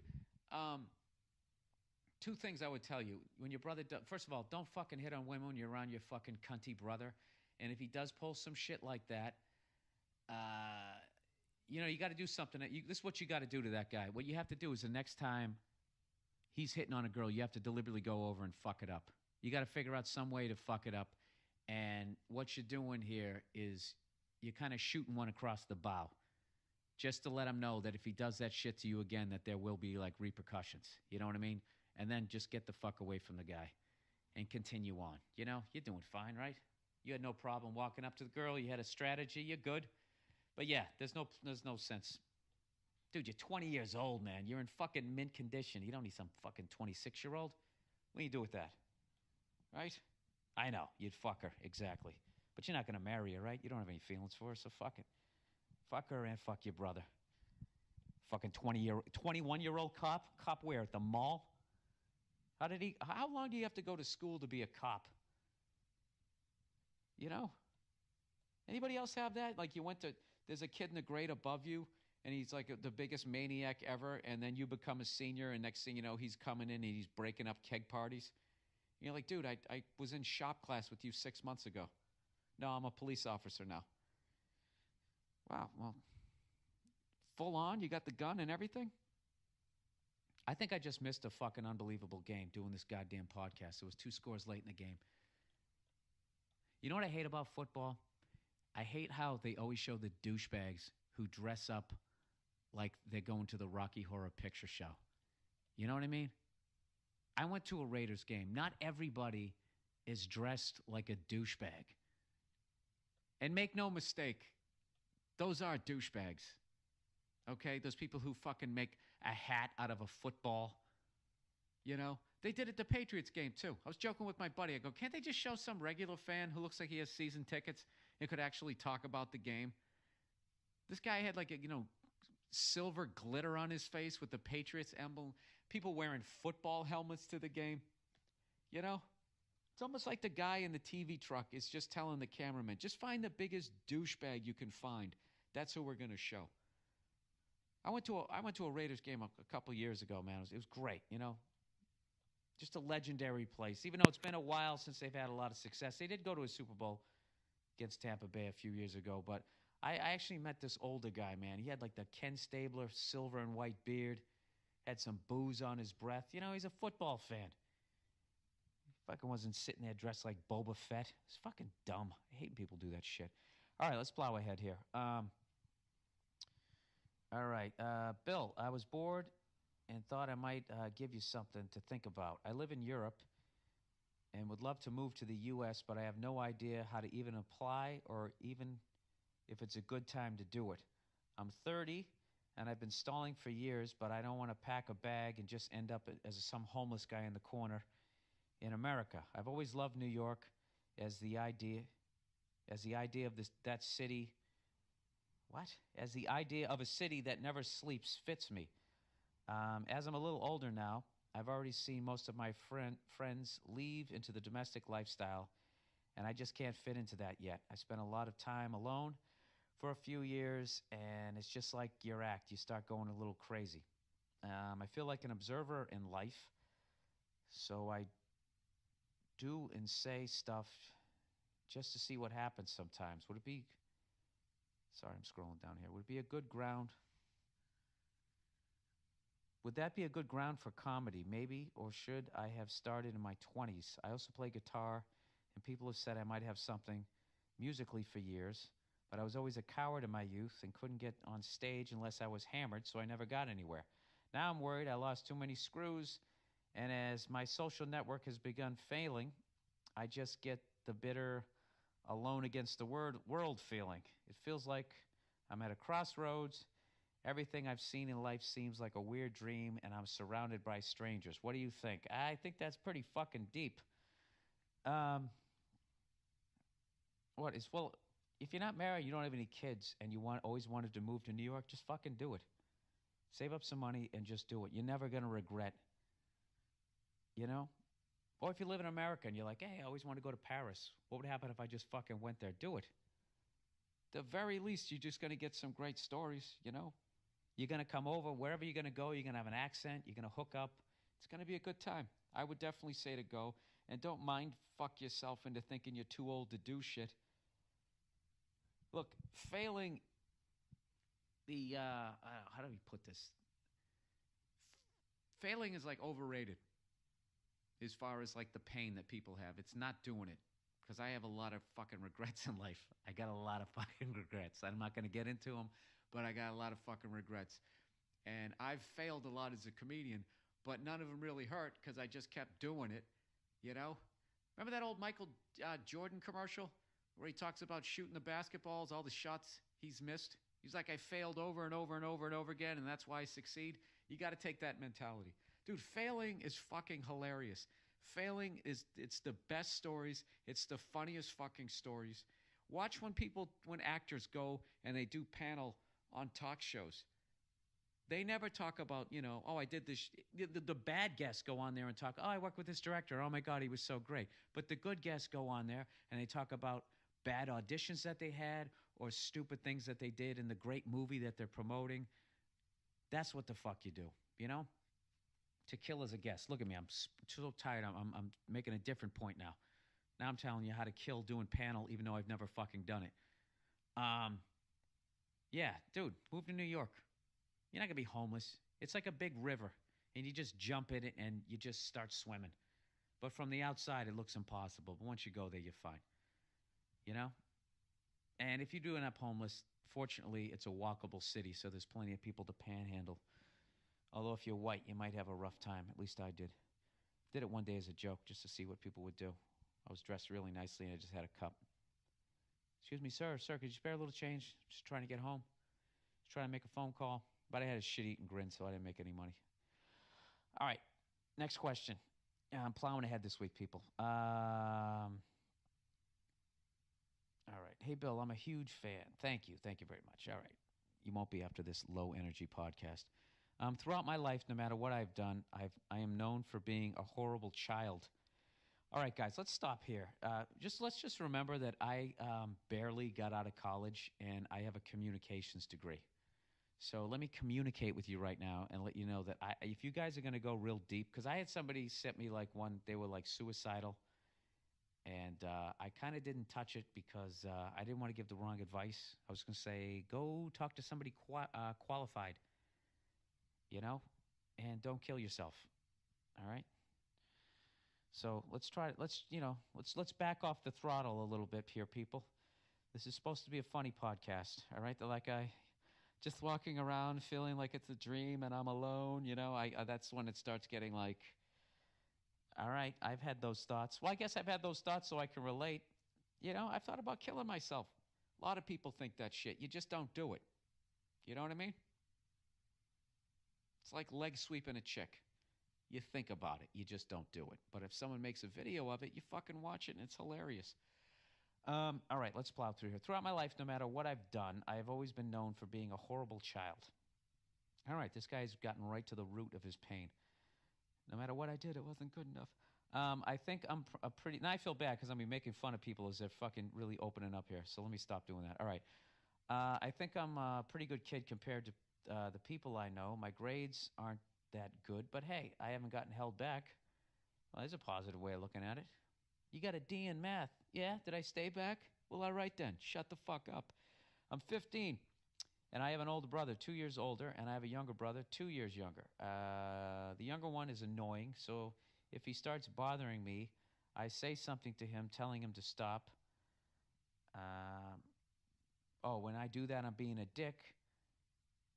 What? I'm being a dick when I could just slap him or something. And then he does the classic shit and screams like clockwork, and my parents will come in and punish me. Oh, yeah, dude, I've been there. I had 3 younger brothers. I've been there. If he was bothering me first, or they'd punish you if he was even bothering you first. Well, what you got to do is you got to muffle his voice with a pillow. Or you can go the opposite route, is you can torture him by tickling him. Is basically you sit on their arms and you do the typewriter thing.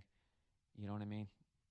There's a lot of other ways to make... Obviously, the slap isn't going to work because he knows he's going to get you in trouble that way. So you got to come up with creative ways to torture your younger brother. Start with doing it when your parents aren't home. All right? Why am I telling people to do this shit? All right. Where am I going? At some point, they need to stop babying him instead of taking his side because he's the youngest. And then there's my somewhat perfect older brother who is always in the limelight. I admit I'm jealous. I mean, he makes honor roll, plays football, and works all at the same time, and I'm just the fuck up in the middle. Why does the middle kid always feel fucking neglected? I guess because you're in the middle. I was, second oldest. I don't know where the fuck I was. He has always been treated better than me. His best friend got him in trouble for lighting trash cans on fire back when he was in the 7th grade, and my dad cursed him out and told him to never cursed out the other kid and told him not to hang out with my older brother again. What happens in the 12th grade? They're hanging out again, and my parents don't say shit. I have a bad friend, and I haven't even gotten in trouble with him, but my parents won't let me hang out with him.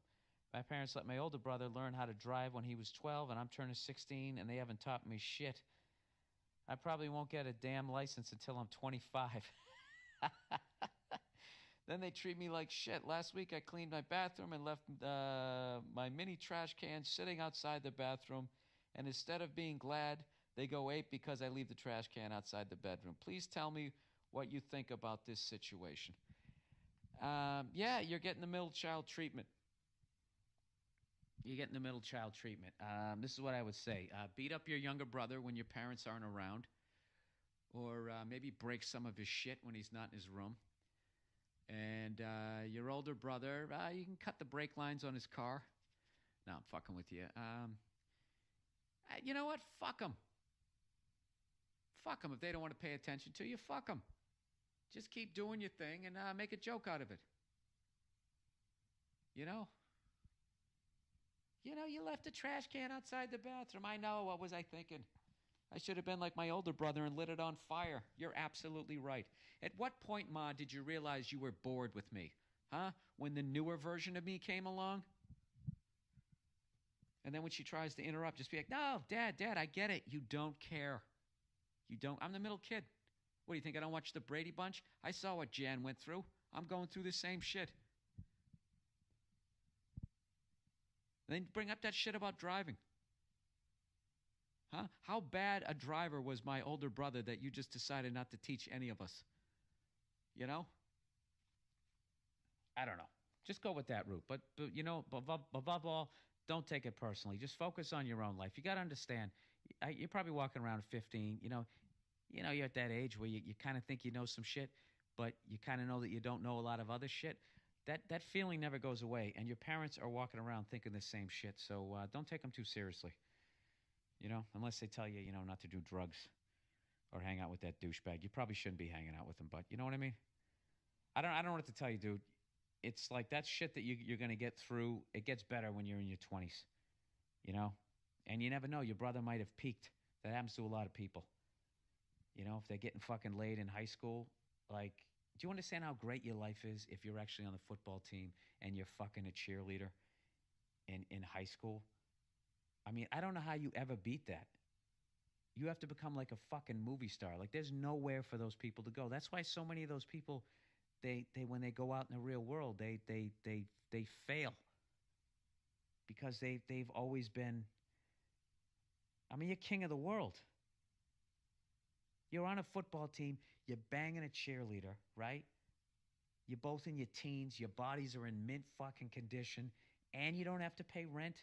And if you do some dumb shit, you're still charged as a juvenile. I'm going to tell you right now, it's never going to get better than that. Okay? Or you got to go a long fucking way as an adult to make it better than that. Okay? So, you know, I don't know if I'm cheering you up here, but, you know, being in the middle, being in that mix is not a bad fucking thing, being in the middle of her, because then you can break out. You can try to figure out what you want to do. And then the fact that people kind of shit on you, you get a good sense of humor. You already wrote some funny shit. You'll be fine. You know what? Fuck your older brother and your younger brother. What do you think about that? I don't know what to tell you, dude. I just don't want to fuck you up, dude. I don't have the background to give a 15-year-old fucking advice. I really don't. But I hope I made some sort of sense. But don't take it too seriously. All right? You know what I would do? I would always clean the bathroom and always leave the trash can out there just to deliberately annoy your parents. And then act slightly retarded to the point that they actually think back to some drugs that they did when they were single, and that's why you're fucked up now. You know, do some shit like that. Just passive-aggressive stuff. Start having fun with the fact that they don't pay attention to you. In other words, act out. That's what I'm trying to say. All right? So let's recap. Break your younger brother's shit. Cut the brake lines on your older brother's car. Ignore your parents, and act slightly retarded. All right? That's my advice. Here's something for you. I got good feedback from a woman. I don't get this very often. It said, "Hey, Bill, just wanted to comment on your response to the guy who got shot down at the sandwich shop a couple weeks ago. That was a loaded question, and for what it's worth, from a female fan, I thought your answer was incredibly fair as well as funny. It is bullshit that men generally have the burden of approaching women, and I know that burned his ass to have her look at him like a disgusting chore. But just because she's pretty doesn't mean she owes everybody who ever hits on her a fucking thank you card. I really appreciate your answer. You could have gone a much easier and shittier route. Thanks." Yeah, you mean like how I did with the 15-year-old kid's question? All right. Every once in a while I get positive feedback from a female, so I got to read it. All right, next one. I'm just going to read this like a book this week, people. I'm literally nodding off here. Ask Bill. Hey, Bill, throughout my life, no matter what I've done, did I already read this? I already read this one, right? Jesus Christ. All right. Oh, here's some letters from people overseas, specifically England. This section's called English Cunts. Hey, Bill, so you thought my last email wasn't good enough for your podcast? I hold no grudges. It's a recession, and you want to keep it all American. Fair play. So let's keep up the theme from your last one and attempt to get a mention. Shameless whoring of myself here. You say baseball jumped the shark. Let me tell you something. Coming from the nation that pretty much invented all major sports except the Olympics, Great Britain. I like to consider myself knowledgeable about sports. Exactly what sports did you create? What sports did you create? Are you going to do the rugby thing and then rugby developed into football? I'll give you that one, that was the spawn of it. But you can't take credit for baseball. What do you say? That's cricket? You guys sit there with that fraternity paddle from some horrific night of hazing. You finally pulled it out of some freshman's ass, and now you're trying to hit a racquetball over to some guy from fucking India? Huh? What other sports have you guys invented? Basketball? You didn't invent that. I don't know what you guys invented, but you sure suck at all of them. When was the last time you guys won a World Cup? You know what? That's a great fucking question. That's what you guys are known for. Soccer, right? And rugby. I like when those douchebags over in England they always try to say that football players are pussies because they wear like helmets and that type of shit. And then you watch a rugby game. Those guys are tough, but those guys would be hitting each other a lot fucking harder if they had pads on and shit, I watched the game. Yeah, it's a bunch of guys fucking sticking their heads up each other's asses as they're kicking at a football. That's definitely, and you know what's funny is I never disrespect rugby. I look at it like, yeah, that's a tough sport and tough guys play that sport. I don't know why they always pick on football. I don't get it. You know what I mean? Dude, Ray Lewis would fuck up at least 5 of your rugby players by himself without pads. You got nobody in your fucking little pussy-ass English rugby league that looks anything like Ray Lewis. Ray Lewis would destroy him. Jack Lambert. Why don't you bring me your famous fucking rugby guys and show me how those guys are hitting any harder than Lawrence Taylor? You're out of your fucking minds. Out of your fucking minds. Let's look up England. England World Cup. Thanks, I'm BJB. gonna make a guess, and I'm gonna say it's somewhere. Appreciate the love. 1960s or before. England. World Andre saying I don't get art tests. The World Cup Your victory by portfolio England, says enough, and on the 1966. streams, There you etc., go. show the way you work. I knew it was gonna be back then. Yeah, I know, man. I don't get it either, but they want it. Was They want Brazil it, not so allowed they in get back it. then? I mean, if I get to sculpt DC characters, I will. I'm just fucking with you guys. I respect your sports, but I will. I'll do whatever they want, dude. As long as I can get the chance. Maybe just like the chance one day. Maybe 5 years down the road, they'll give me a chance to like sculpt Batman or Superman. Yeah, if they want an art test, I'll give them an art test, dude. And I'm super glad that it's actually something freaking cool. I always liked this character. I always thought he was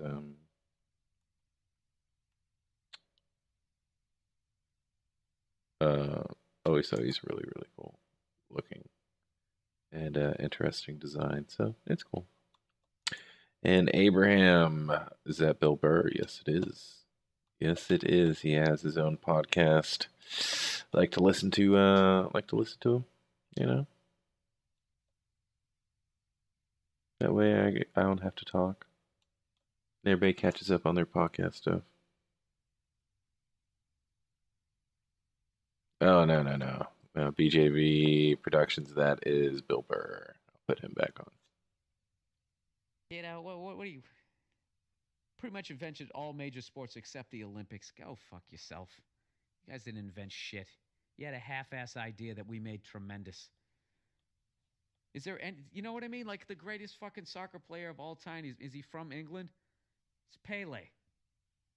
The Michael Jordan of soccer is not even from England. So why don't you guys dominate something on a world fucking level? What was the last time you guys had an athlete? Because I'll tell you right now, that good-looking son of a bitch for the LA Galaxy is not doing shit, and nobody gives a fuck about him over here. You can walk up and buy a ticket. All right? I went to an LA Galaxy fucking game. I parked right next to the guy. I didn't even recognize him. I asked him which way the fucking stadium was. The only reason why I knew he was on the fucking Galaxy is because he already had his fucking cleats on. All right? He can't wait to go back there. All right. The fuck, Beckham. All right, let me get back to this fucking thing. I think I come from some authority. Oh yeah, once you pat yourself on the back a little more, you English cunt. Here we go. Baseball always fucking sucked. No, it didn't. And I'll tell you why. It's a game suited for America like no other. Hours of time to kill between meaningful play. Meaningful for some reason is 2 words. Meaningful. Like, what is the meaning of the word? And I ate too much. I'm let's full. see. Meaningful is 1 word, you dumb. I will always read a compliment, of course. Man, I looked at your portfolio, and it's absolutely amazing. I love your Kylo Ren. Thank you very much. I appreciate those words. The Kylo Ren is going to be printed in 3D. Hopefully, we can get that out to other people some way, somehow, either through Gumroad, so you can digitally print it yourself, or maybe do a small limited run. And I definitely want to thank Michael Adams for breaking that character down so that it could be printed. So big thanks to Michael Adams. Definitely look him up. Dumb cunt. Take the last L off the full and smash them together. Jesus, I hope that's right, or I just made an ass out of myself. Between meaningful play, allowing for the required TV advertising and selling of shit, overpriced food, and poor beer. Oh, Jesus Christ. Really? You don't have any advertising there? There's advertising all over there's advertising on the fucking ball in England. You know what? Maybe if you guys scored more than once every fucking 90 minutes, you know what I mean? You could stick some commercials in there. Jesus Christ. Soccer is like hockey without the skates and the scoring and the fighting and everything that makes it great. You ever see like a little sissy get tripped out during recess, and he rolls around in the ground? This is and makes such a for big Daybreak fucking deal out of it. You want to beat him with his out own of books. Houston. That's I what don't like think they watching didn't soccer send is an like. NDA or Every anything. 5 seconds, So these guys, they look like if Pau Gasol, yeah. if you could have like whatever Yeah, 20 I Pau don't think there's any Gasols problem all in with the same saying who it's fucking from. field, just bitching, moaning with that crybaby fucking face. That's what soccer is. See what you did, dude? I actually really enjoy the game, but you're attacking my shit, so now I got to attack yours. Minimal athleticism required. Yeah, dude, really? Hitting a baseball is one of the hardest things you'd ever do. Why don't you fucking brush your teeth and give it a chance at some point? You guys are swinging with that big fucking paddle.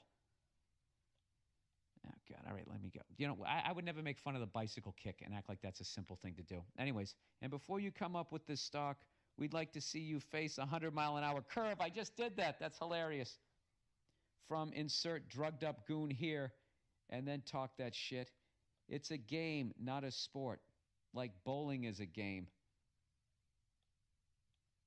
No, it isn't. I can see, yeah, bowling's a game. It's just you standing there. If somebody was throwing the bowling ball at your head at 100 miles an hour and it was fucking changing speeds, then that would be a sport. Okay? Or if you just held the ball like T-ball, you just hit it off a stand. Oh, nice. Yeah. Then it would just be a game. Oh, cool, man. I'm glad you're enjoying it. People who actually Definitely just keep at it. Keep going. Takes years and years to get good at, but it's worth it. Even soccer players cover around 10K per game. Oh, God.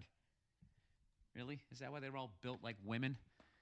You know what your athletes look like in fucking England? They look like mannequins at the Gap. You know? I know we're fat over here, but we're more muscular, too. You fucking pansies over there with your poor nutrition and your nationwide healthcare plan. Why don't you get some fucking protein in your diets? Your skinny-ass fucking arms and your little legs running around, not being able to... You know why you can't use your fucking hands in soccer? Because you fags would break your wrists. All right, that was homophobic. Sorry about that. Didn't mean to say fags. Sorry, I just got worked up. Anyways, let's finish this. The game comes from an old English game of rounders, which was by and large a game of women. What the fuck is he talking about now? You know, I don't even give a shit anymore. While the real me were playing rugby and football. What?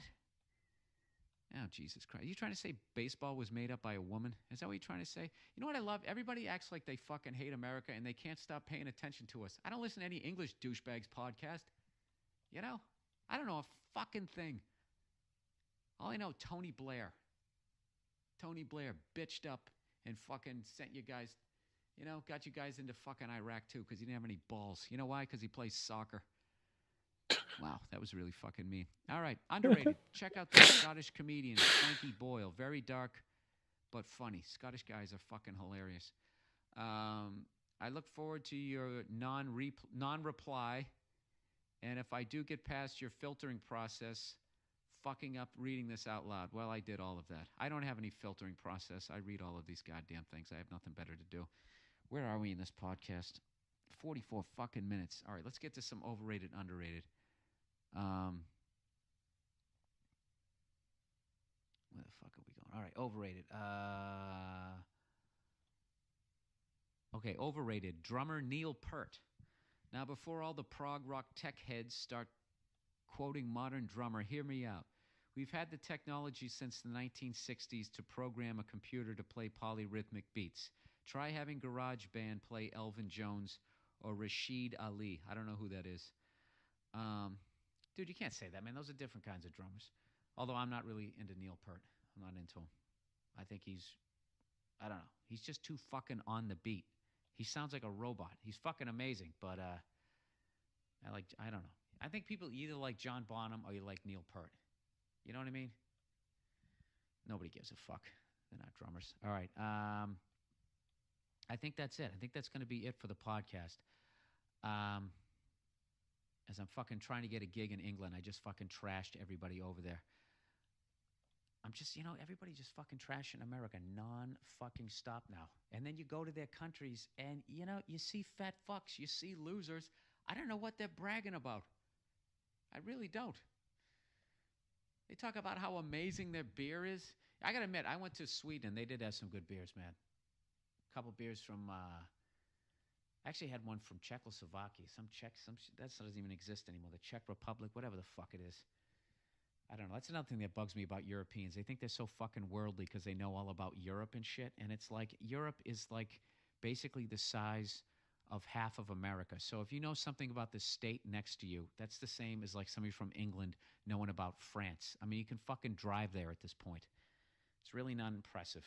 But it is beautiful over there. Whatever Hitler didn't bomb and is still left standing is very nice. All right, I was a little cunty this week just because I was tired. I'll blame it on that. And I think that's it. I think that's all that I have to say this week. I just want to thank everybody for the tremendous turnout. The tremendous turnout in Philadelphia. I actually had to stay an extra day and add a show. That was awesome. Let me hype my shows coming up. And don't you English cunts get all pissed off at what the fuck I say, because I don't even read half the shit that you guys write. You know? Calling me up, telling me if I talk about American sports, it's boring, as if I give a flying fuck, you know? All right, let me get to my website. Obviously, I give a fuck. I'm bringing it up. And I also, if you're just trying to write shit to piss me off, it's going to work because I have to respond to everything because I have that disease where I have to make my point. All right, let's get to the what I got coming up. Not this weekend, next weekend. My pleasure, BJB. My pleasure. Texas. Thanks for watching. September 24th, 25th. Glad you're seeing some more clothes here. And that was definitely the thing Sunday. that helped me the most. Is that the 27th? Just watching others I added the day because I'm hanging around. Use a program, and you can always learn from someone, even someone new. Calendar. Yeah, and the 27th. I'll be there Thursday through Sunday. We added a Sunday show. I'm going to be there, goddammit. So bring your friends down, and I'll see you at the Cowboys game on Monday. Then on October 2nd, and here's 3rd, and 4th, I'm going to be at the Stress Factory in New Brunswick, New Jersey. And the following weekend, I'll be at the Improv in Pittsburgh. And all the rest of my dates are up on my website. I want to thank everybody for all the great support. I've really had a tremendous... Taking a look at this ribcage. You know, taking a look at this ribcage is getting kind of wonky. You kind of want to make sure that I keep it in place and that the angle is correct. I mean, it's good to rough it in, but it's better to double check it. So what I'm going to do is I'm going to append a square. Go to that square and then make it a Q cube, just so that I have a flat. and hold shift and just draw it out. And then the box is automatically masked, so I'm going to split mask points, and then I have this, and so now I can rotate it 90 degrees and put it right there and put it into place, right?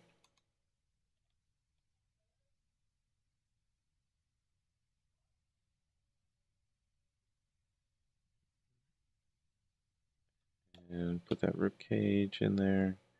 And then we can go in here and really start planning out some anatomy. And if we want to, we can also go back here and we can choose a skull.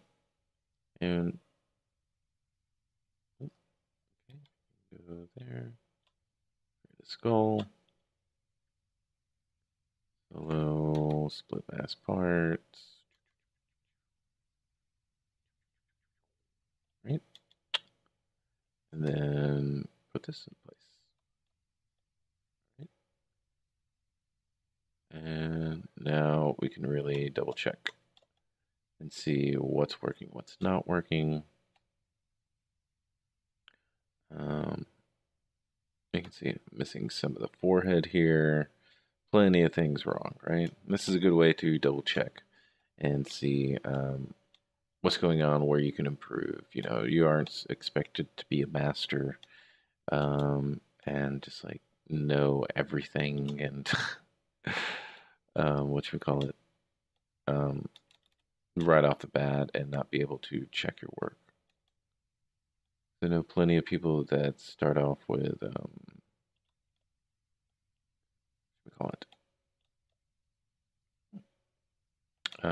they'll print out the body and then they'll do a wireframe to it, you know, and they'll do it right over the skeleton that they just printed out in paper, and then they, you know, get to work on sculpting. You know, I mean, you gotta cheat to win, dude. You gotta cheat to win.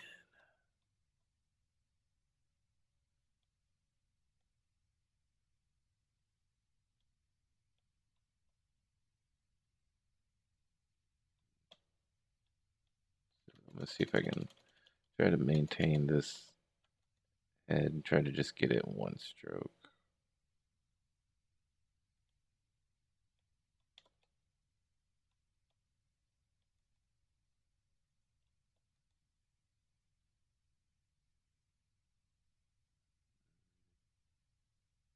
We can kind of separate his eyes a bit more. I think it's actually going to work in our favor.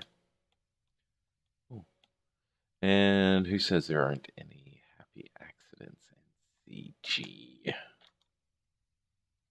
Right, definitely need to fix that a bit. And let's go to our skull and at least widen it as well.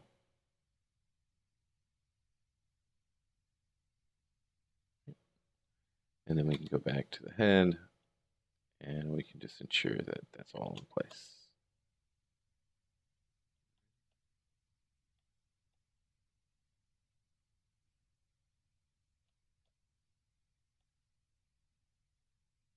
And now this is singing to me.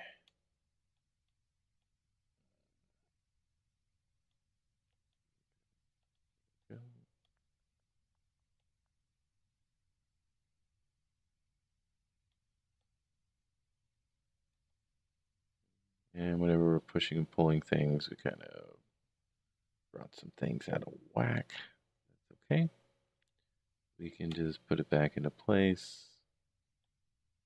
No problem. Just happy little accident. But you could calm the altercation down. So check it out, folks.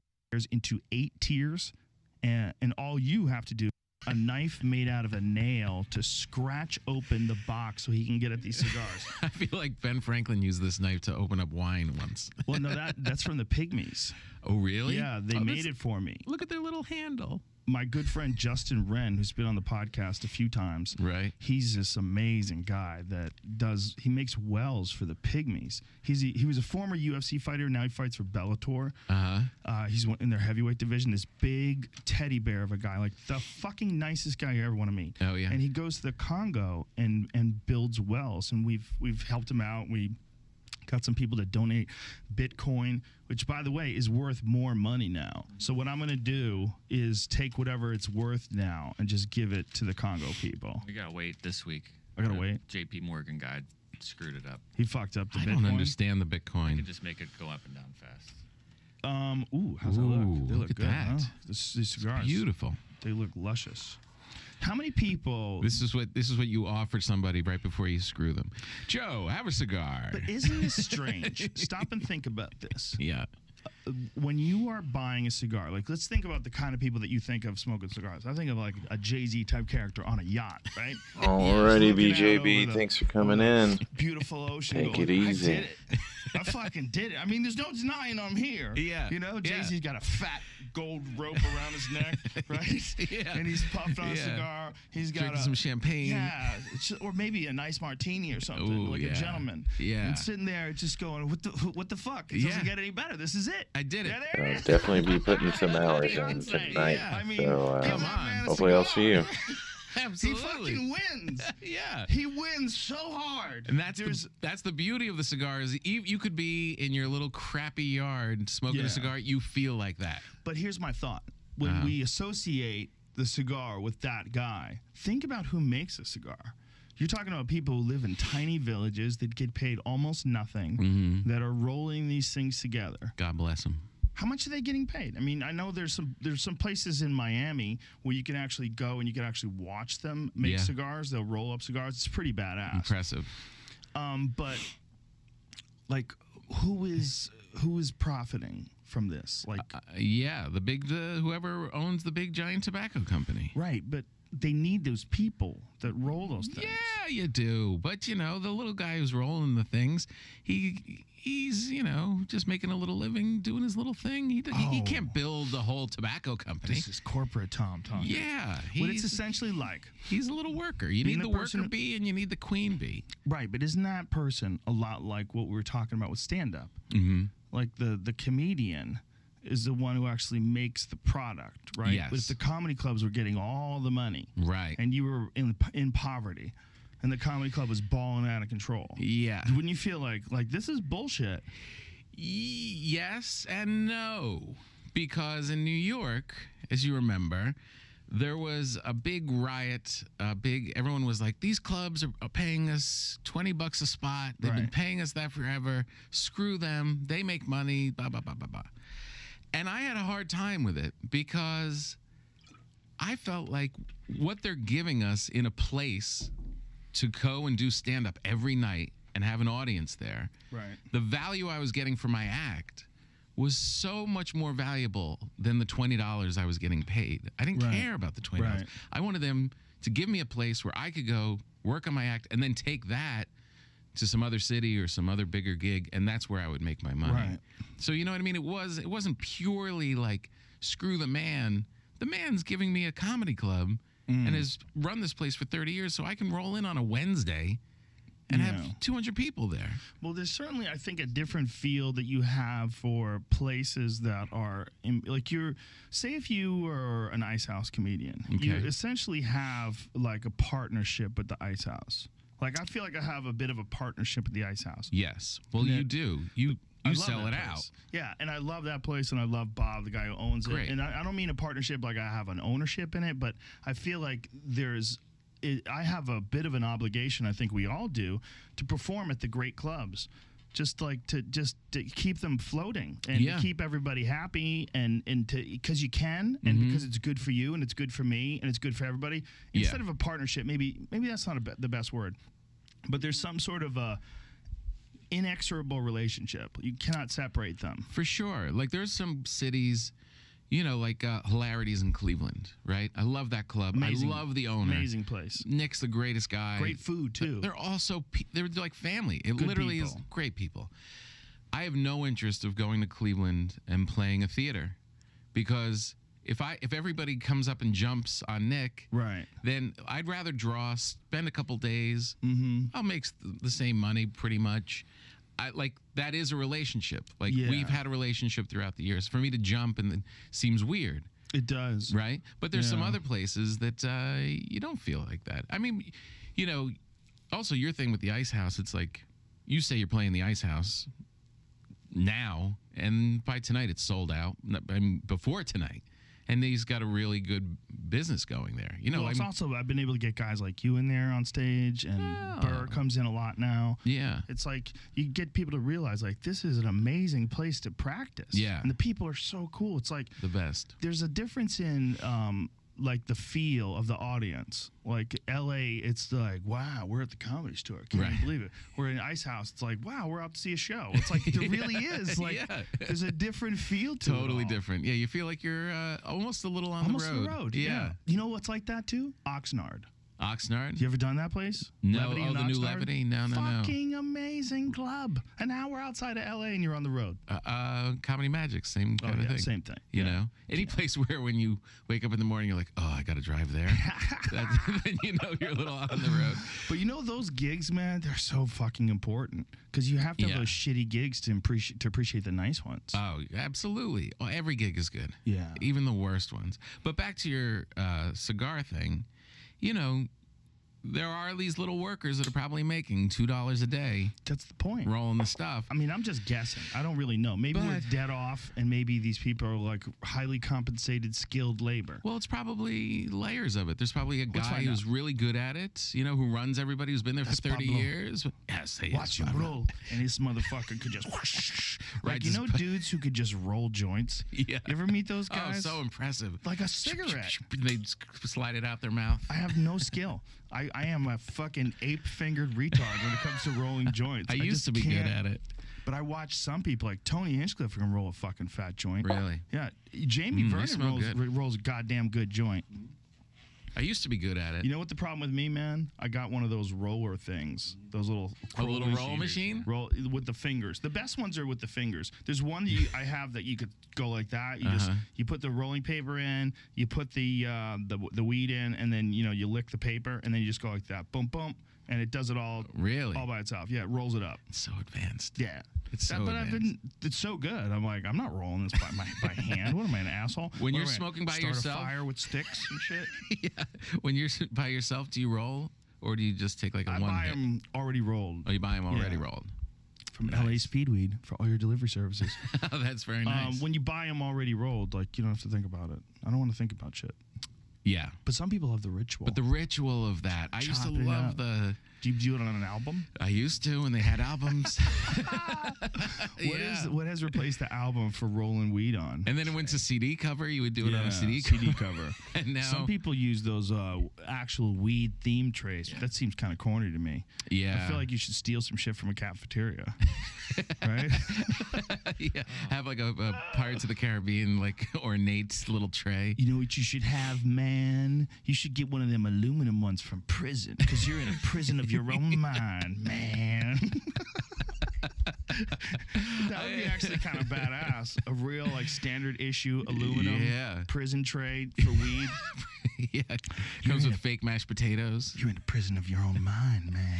Man, you gotta free your mind. Do you have a cutter?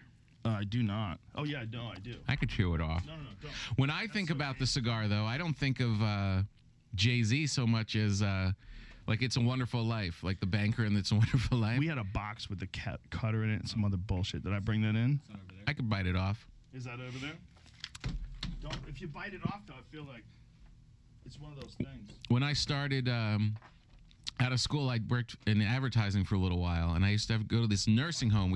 It was small advertising, and we would go to a nursing home, and we would do all the ad campaign for this guy who owned like 5 nursing homes. He was a really rich guy, and he looked a little like a frog. He was like an older guy. He came up in the war, and he used to, first he started with trucks. Now he owns nursing homes, and he was just like an old school guy, big glasses. Right. And he always had a cigar. All day long, he'd walk around with a cigar in his mouth, just chomping on it, not Right. lit.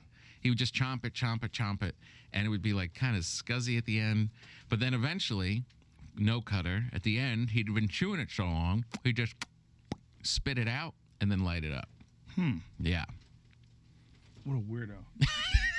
Can't find it? Don't worry about it, Jamie. It might be in the other room. I can bite it off. Don't I feel worry like about it's it. in the kitchen. I'm but I might doing be it wrong. already. Yeah, we'll just bite it off. Just go old school. Yeah. Old school Bugsy Shingle type. We do feel like a big shot with a cigar. Why is that? I don't know. In the box. Why do you feel like a big shot?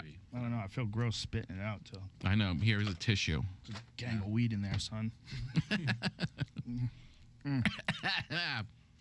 Yeah, but Jamie, can we find out whether or not cigar rollers are Abused. and underpaid? Cigar industry's going to be pissed at us now. I'm sure. It's a weird thing, right? It's like a cigar is like a thing, It's affluent. right? But it's also like a guy thing or Yes. a chick who can hang thing. Bro, she smokes cigars. I mean, come on. You know, you see a girl with like an open blouse, like wearing glasses, like smoking a cigar with like With a men's baseball Rolex. hat on, Yeah. like a fucking Dodgers hat on. Yes. You know? Screaming facts about the Broncos. Yeah, with like those cheerleader type socks. She go all the way up to her knees, no shoes on. That girl's fun to hang with one night, Yeah. but you don't want that girl for the long haul. Well, she's a sprinter. You're right. You know, yeah, you exactly. You want to date a marathon runner. Yeah. You want to date an ultra marathon runner. Someone who's just slow and steady, and they just keep that pace, and they will not quit. Yeah. Arms in tight, just Any- go in little steps. A chick with no underwear on and sweat socks with your shirt on, and she's smoking a cigar. Like, okay, Yeah. All right. You're not coming to Thanksgiving. this is. I don't think this is gonna make it. This one's not gonna make Yeah, it. This you're one's not- gonna be fun for a little while, but it's like a roller coaster. Would you want to ride a roller coaster 8 hours a day for the rest of your life? Right, exactly. No. You'll be nauseous all the time. Yeah, I mean that's the function that crazy people have in your life. They're Yeah. valuable, but you don't want to be around them constantly. No, a hell of a They're lot of exhausting. fun. No, you Yeah. pack up the car and go visit once in a while, and that's it. Yeah, crazy people are exhausting, man. Totally exhausting. I went with this crazy girl once, and it went on longer than it should. And she was intensely fun. I mean, crazy, just, insane. Everything about her was fun and insane. Yeah. And I stayed in too long. And by the end of it, I was like, you gotta go. I was almost in tears. I was like, you gotta get out of here. I can't live like this. Because it wasn't just the crazy fun drama. It was like they directed at you at a certain point, and they wanted to put the crazy on you and analyze and fight and do all that stuff. Well, some people definitely want to fight. I can't live with fight. well, I'm not some a people, fighter. I'm not either. Some people think that you're supposed to. That's how a relationship's supposed to be. Like if you're not fighting, that you're somehow or another you don't care about each other. Because if you care, you get upset. It's a very weird sort of dynamic, the man-woman relationship dynamic of things that people think you should and shouldn't expect. Right. The way people behave or don't behave, the way they talk to you or don't talk to you. Like, Yeah. it's very it's weird. It's As like, if it's all the same, yeah, too. if any friendship is the same. Yeah, don't make people be mean to you. Don't let them fucking beat you down, yell shit at you. But, Right, yeah. But some people, like, if you grow up in a home that fights all the time, Yeah. you get used to that, and then Yeah. it's not a big deal. Like this girl would fight, scream and yell at, and like as soon as it was done, she'd be fine. Just like have some coffee and just like sit there, and I'd be shaking like, oh my God, why did she say that? Oh my God. I am not good with that kind of tension. Not at all. Yeah, I used to date this girl who would get really mad, and want to fight. And then once there was some sort of resolution, she would immediately turn docile. It was very odd. It was like she'd be aggressive to like start some sort of altercation, but you could calm the altercation down. You could Right. shut it down. Yeah. But you had to almost shut it down by just saying, "Oh, you're not going to do this. I'm not going to talk like this. Like this is Like a stupid." child. Yeah, and I was young, so I needed to learn like how to talk to people, Right. like or how to manage situations. Like sometimes like something's happening between two people, like you're upset about something, and instead of thinking about how you're conveying your thought to them, all you think of is what you want to happen. You know, Right. I want you to shut the fuck up. Right. You know, Yeah. I know. Like, even though you want someone to shut the fuck up, the problem is when you say that, Yeah. you're not really thinking about communicating with them like through their eyes. Like No. nobody wants anyone to say, shut the fuck up, but we say it because we want people to shut the fuck up. Yeah, and you can't deal with. Yeah. I'm not. Yeah. At a So it's certain, at a it's- certain point, you don't care what their needs are. You just Yeah. want them to stop. Well, it's also like when people want people to do things, or they want people. There's like Yeah. the mindset of you wanting a result. You want someone to behave a certain way instead of thinking about them as like your equal, like just another human being. And instead of thinking like I have to get what I want, like what is it that you want? Okay, what happened here? Like why are we at this pass? I find like Impasse. getting older, that thing I'm more aware of. That big part of not thinking about you all the time. Yeah. You're always thinking, especially when you're young and you're like coming up and you're doing, it's just me, because you're just trying to survive. You're trying to figure. You don't even know what you want. When you shut that part down and think about the person across from you, it opens up the whole world. But it's a difficult thing to learn, especially when you're young. Contradictory to success, like you think, but not. Like if you think it's like if you don't think about yourself, no one will. You know, there's that kind of thought process. Right. Just get really good at shit. You know, and the best way. Here's the ironic thing. One of the best ways to get really good at shit. Is shutting that voice down. Yeah. Because shut it down, especially anything creative. The voice. That voice, like me. I want this and I want that, and I want people to listen to me. Right. Shut that thing down. Yeah. The more you can shut that thing down, and the more whatever you do, you concentrate on it. Going to work. And nobody does it perfect. Nobody does it perfect. Well, it's not only that they don't do it perfect, it's that you have to constantly reteach yourself that. You have to constantly bring yourself back. That's huge. Bring yourself back. It's a trick. It's an ongoing exercise. It really is. And that's why it's like I was watching this interview with Nate Diaz, this UFC fighter.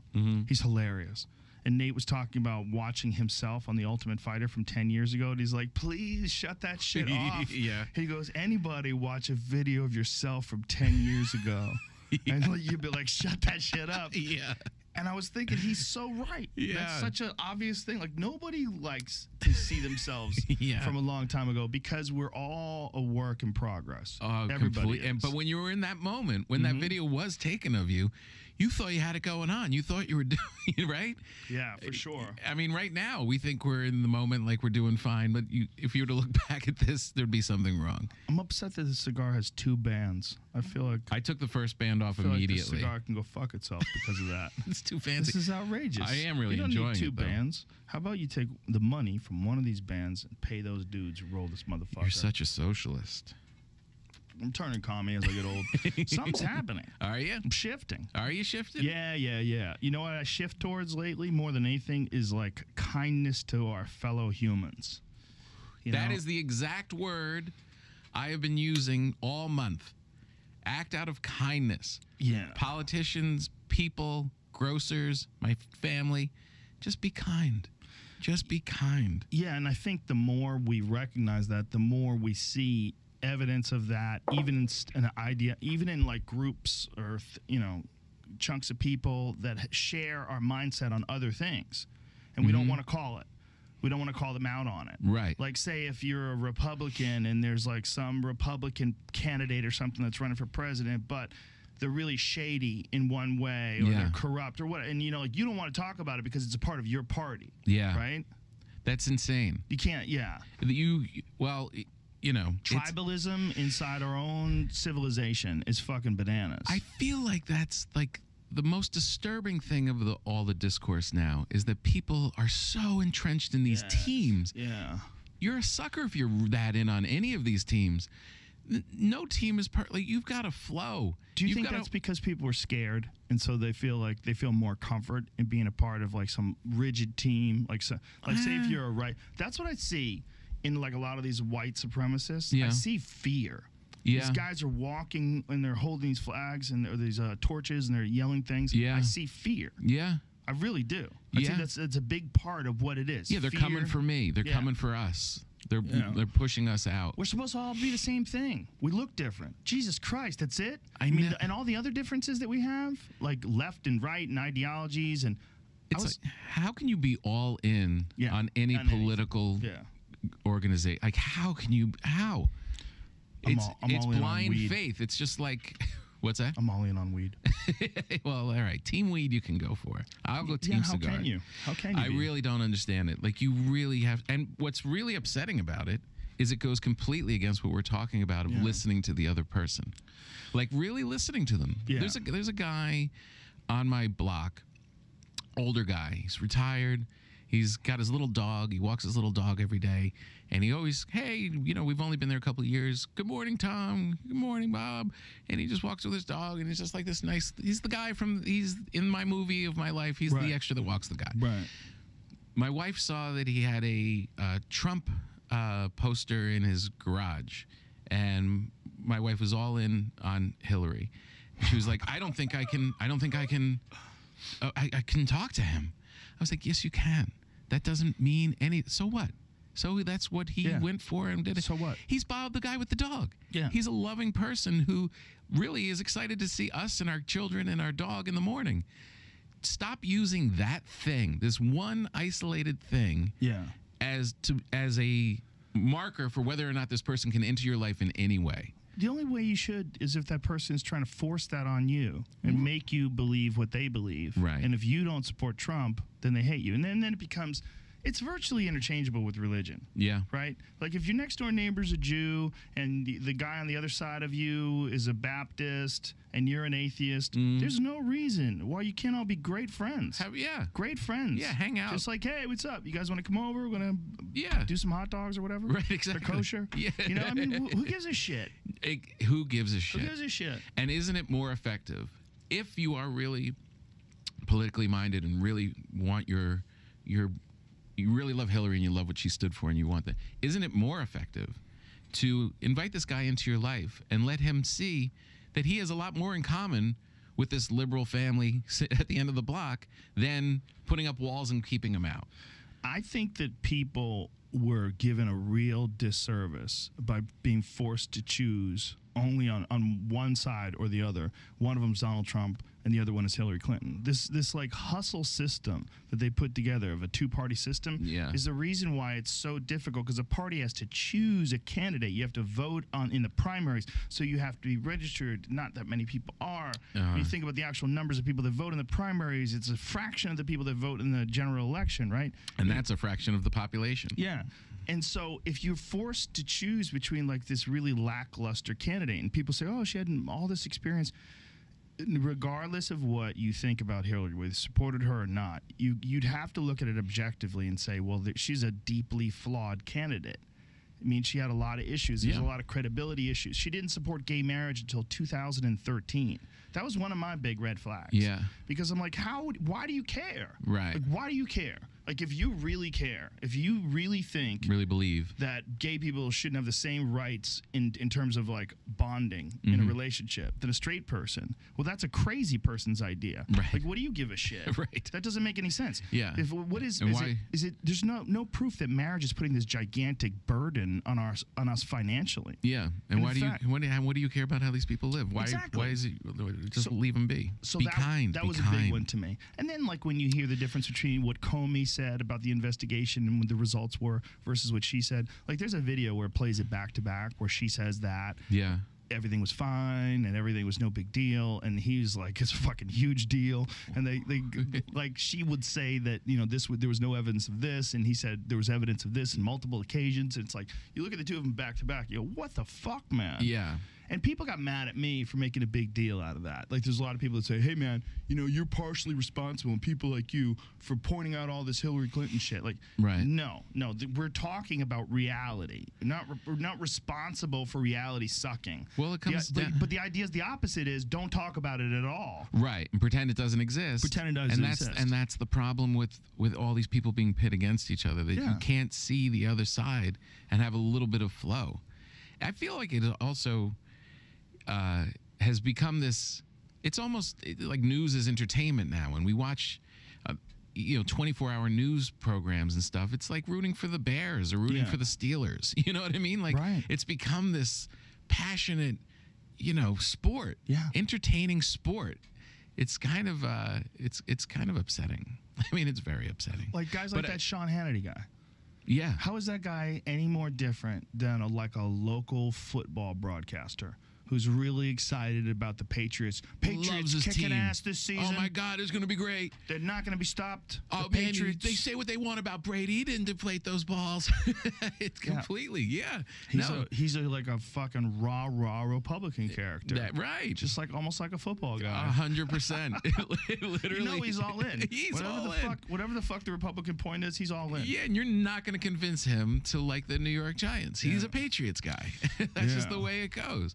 But I really feel like you got to go through life, and rather than thinking about, and I don't want to be too preachy, but not to be, you shouldn't be going by my party. You should be going by the acts of these people. Yes. So everybody's like, so you can hate that Pruitt is going after public lands and rolling back all this EPA stuff, and then you see Trump make a deal yesterday with Pelosi and Schumer saying we're going to try and make sure that these DACA kids are allowed to stay. Right. It threw everybody like, wait, what? But I still have to hate him. But Nancy Pelosi's in his office making a deal with him. Well, that's how you should act. It should be. He should be allowed to do something kind. He should be allowed to. You should be allowed to call him out when he does something shitty. Yeah. It shouldn't be just this blanket, I love the guy no matter what. Well, you know, someone said, and I forget who it was. I forget who the person was that had this idea. But the idea was that one of the good things about Trump would be that he is concerned with public opinion. And so if he floats an idea out there and it's not popular or it's really damaging public opinion of him, he'll take a second look at it, which is a very non-politician-like thing to do. You know, and people point to terrible things that he's done in the past almost as like evidence that he can't evolve, you know, like evidence that he's a sociopath. Well, we're fucking doomed if that's the case. We're doomed with human beings and with human beings in general. In general, right? And we're doomed. I mean, if you can't learn at 70, is it over? Like, there's a difference. Like when you're 20, you can figure things out. Yeah. When you're 30, I'm better than I was when I was 20. Right. When right. But when you get to 70, no. Then there's no learning. Yeah, there's no more learning. Even in like a super extreme scenario, like being the president of the free world.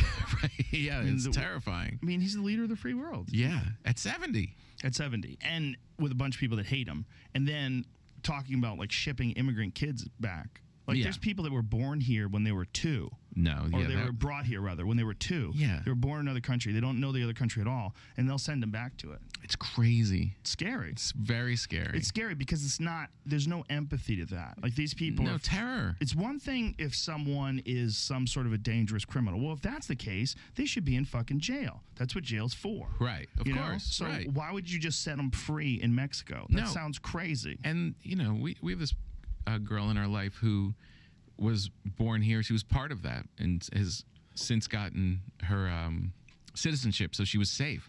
But just recently, so as soon as they came in and started saying we might send them back, it was like Terrible. She was like hiding in our house. Like, can I just sleep here? She was so nervous just to sleep in her little apartment somewhere because she thought they were going to come and get her. Dude, a friend of mine is a contractor, and he went to Home Depot. And he's in Home Depot. He gets out of his car, and these ICE guys. I mean, this guy is distinguished looking, a handsome man. Yeah. In his 50s. Right. And speaks perfect English. Uh-huh. They flash their fucking badges. He makes them. The first they just said you have to, and he goes, listen. Just came up to him in the parking lot? He goes, listen, dumbass. He's former military. He's like, I told him. He goes, I was in the military. Like, you guys can't just do this. This is not something you do. You don't just come up to someone and ask, where were you born? Is that that's how they led came it? up to him, where are you born? Show me your ID. Oh, my God. And he was like, what the fuck are you guys doing? He goes, I'm going to show you my military ID. Okay, here you go. Now, here's my ID. Okay, right. Now, what the fuck are you guys doing? You can't do this. He's like, this is totally illegal. That's insane. Just grabbing people out of their cars for just no reason. Walking about your life. Looking brown, bro. You're looking pretty brown over there, bro. See, that's not kind. Looking brown, bro. Where are you born? That's insane. They asked him where he was born. That's so crazy. He served in our military. Exactly. Like, that's you have insane. any fucking control. First of all, he's born in America. Well, he was. Yes, absolutely. Yeah, But he has to prove But that. he has to prove it Oh my because he's God. brown. But just ask him where did your parents have you? It's the one thing that you cannot control. I know. Well, in that, a nation of immigrants, don't you think? I mean, that right? Exactly. We right. we wouldn't be anything without No. immigration. My parents' weren't born here. Exactly. Native Americans Yeah. are the only ones who were legitimately here long enough to claim it. Even Right. they came across the fucking Bering Land Bridge Right. from Asia. Right so before it's it split nobody's. off. I It's know. nobody's spot. It's nobody's. So you fucking assholes. Yeah. Just taking a brown guy Right. out of his Subaru. I'm sure if you took those guys, those officials, they have to have the same story. We all came So from somewhere crazy. else. I know. It's insane. So crazy. This guy's not doing a crime. Like, you're just assuming that he's some sort of an illegal immigrant. Yeah. Because he's at Home Depot. He needed paint, you fuck. I know. You know? He fixes things himself. He's a fucking contractor, He can't be an American. Oh, it's so We just throw our weird. shit out. He's got to That's- fix his TV. All right, if that's not, is that racial profiling or is that racist? I feel Both. like it's more racist. I think it's more racist because, look, racist really means that you are using power to put people down for their race. I mean, we Yes. say racist is just saying something shitty about somebody. It's not really. It's when you really have power over people and use that. Yeah. And that's what that is. Oh yeah, 100%. And it's like a target. And here's the thing, man. Maybe he's right 30% of the time that he does this. Maybe that cop does that all the time and catches these guys that are there that are illegal immigrants and they're just there to try to hustle and work on people's houses. Like, That's why we have laws. It's like exactly. if the guy, But here's the thing: it's a wasted resource unless they're criminals. right, Unless they're criminals, all there are people who were fucked right, fucked at birth. At birth. at birth, At just birth. because of where they came, right? Yeah. They're stuck in some poor country and they figure out a way to get across the border illegally. Can you to imagine? work. Can you imagine how desperate people must be in these other countries that as a father, you would tell your kids, go with this man and hopefully get over to that other country for a better life. Could you imagine how desperate you would have to be to tell your children, go? That is a desperate, desperate situation. And It it is. just is a roll of the dice that you were born 50 miles that way. Or like my friend Justin, who makes these wells for people in the Congo. The well, just having fresh water, Yeah. changes their life. The one thing that we absolutely take for granted. Yeah. They give it away free at restaurants. Right. Yeah, The exactly. thing that we give away to everybody for free is Yeah. the thing that changes their life in the Congo. A fresh, clean glass of water. Is that To us, it's amazing? nothing. Nothing. It's everything. You clean your asshole with it with one of those Japanese toilets. You have one of those? I Do you have one do. of those? They're the best. Oh, it's the best. They're the best. I moved into a house. We didn't know what it was. Ooh. And we were just looking around and we walk into the bathroom and the lid opened. Oh, when it sees you, it's one of those. Oh, Ooh, yeah. Next level. And the seat is warm. Oh, it's heaven. It is. It's almost sexual. I I mean, because that warm water's shooting into your asshole. And here's the thing: there's only an on-off button. There's no timer. It doesn't go, "Hey, fucker, No. enough, you creep." How many people are just sitting there with water shooting out of their asshole, stroking their shaft? I mean, it must be like the #1 tool for masturbation. And everybody around the world does it, but Yeah. but Americans. It's not right. The Yeah, bidet we're is not gross. a main thing in America. What we prefer to do is chop down trees and make a fine paper out of that we smear shit all over our asshole with. God. That's the standard. and then walk about your day. Yeah, with fecal matter all over the fucking room. I mean, we Oh, could my radically cut down on the amount of fecal matter available if we just had jets of water that clean our asshole like the rest of the world. Right, and just fly it out. But Do the you rest ever of the have world, they do that bidet thing, which is awkward. It's like is the most unergonomic thing ever created. You well, have this those tubes and those metal pipe thing is right where your asshole goes, and there's nowhere to sit. It seems much nastier. Oh, The it's first time you gross. walk into a hotel and saw that as a kid, you were like, You're like, what the hell? "Hey." I don't care if I'm cleaner. I'm not doing that. I was in a hotel in New York City. I forgot the hotel, but they had some crazy setup where there was not just a bidet, but they had 2 fucking hoses, one on either side Yeah. of the bowl. In that hard metal. So you got a bidet over here, Yeah. and then you got a bath with these 2 fucking car wash hoses Oh my God. that are right next to the toilet. How clean do you have to be? But it's like, I mean, you just shoot water everywhere while you're shitting. Like, what are you doing with those 2? What are you doing in there? It's like one the right hand and one the left hand. And you just, why? I don't like cleaning my asshole with my right hand. Can't do it. And I have to Gotta reach go over here and left. grab this and strangle myself as I clean my butt. I'm not. I keep What? my phone So in. I looked this up when that happened. I remember that. And Yeah? The answer, I don't know if it's even better than the bidet. It's to clean the shit off the inside of the toilet. That many? No. One of them is. That's why it's so It's a hard. double hose, It's bro. like to keep it clean the whole time. What if you get the I don't wrong know one? what It the blows your second one- nutsack Yeah, I don't know what apart. the second one's for, but that's what one of them is for. Really? Yeah. That seems You know so. what? What's a shitty way to do it? Pardon my pun. These people are eating the wrong foods. Yeah, what kind of shits are Heavy you ashtray. taking? Yeah. Thank you. You guys are Would you monsters. would you ever have you ever thought about going to other countries and doing volunteer work? Whoa, put that Like- back. What is that? This came out yesterday or the day before. You guys talking about shit. 140 town fatberg. Ton. 140 ton. Oh my God. Fatberg has been discovered under the streets of London. What does that mean? It's oil, fat, tampons, wet wipes, diapers. Oh, it's a. And it's stuck in this. It's like concrete now. They said it's stuck in this pipe. Oh my Look God. at this. 420 a fatberg the pounds. size of 2 football pitches. Does that mean like a soccer Yeah, it's 120 stadium? feet. It looks like the globe Is that bigger or shorter than American football? I think it's a little longer. Of course it is.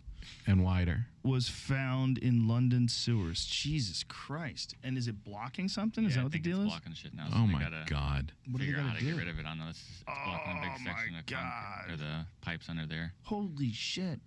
Makes Ay, sense. ay, ay. That This is like the ultimate clogged drain. is so nasty. That's what it is, right? Yeah. Yeah, that's exactly. No plungers getting that out. Did I ever show you the picture of the tree that was growing in my toilet pipe? The No. shit tree? No. Dude, I was having a problem. And my toilet wouldn't flush correctly. Uh-huh. So I had a fella come over to take care of it, and he said, dude, he goes, look at that. That's an actual picture of the thing that was in my bathroom. What is it? That is a tree that's roots got into a small crack in the water pipe. This Because happened they to me in a grow way. and they continue to grow where the pipe is, Uh-huh. and they crack it. And once they crack it, something goes inside, and then it grows where the water is.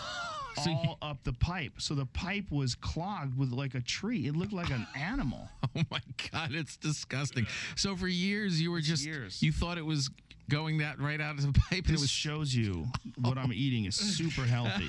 oh my God. You're literally shooting trees. Yeah, all the vitamins that come out in my piss, like my piss is always a bright orange. It's the Because I happiest take so many vitamins.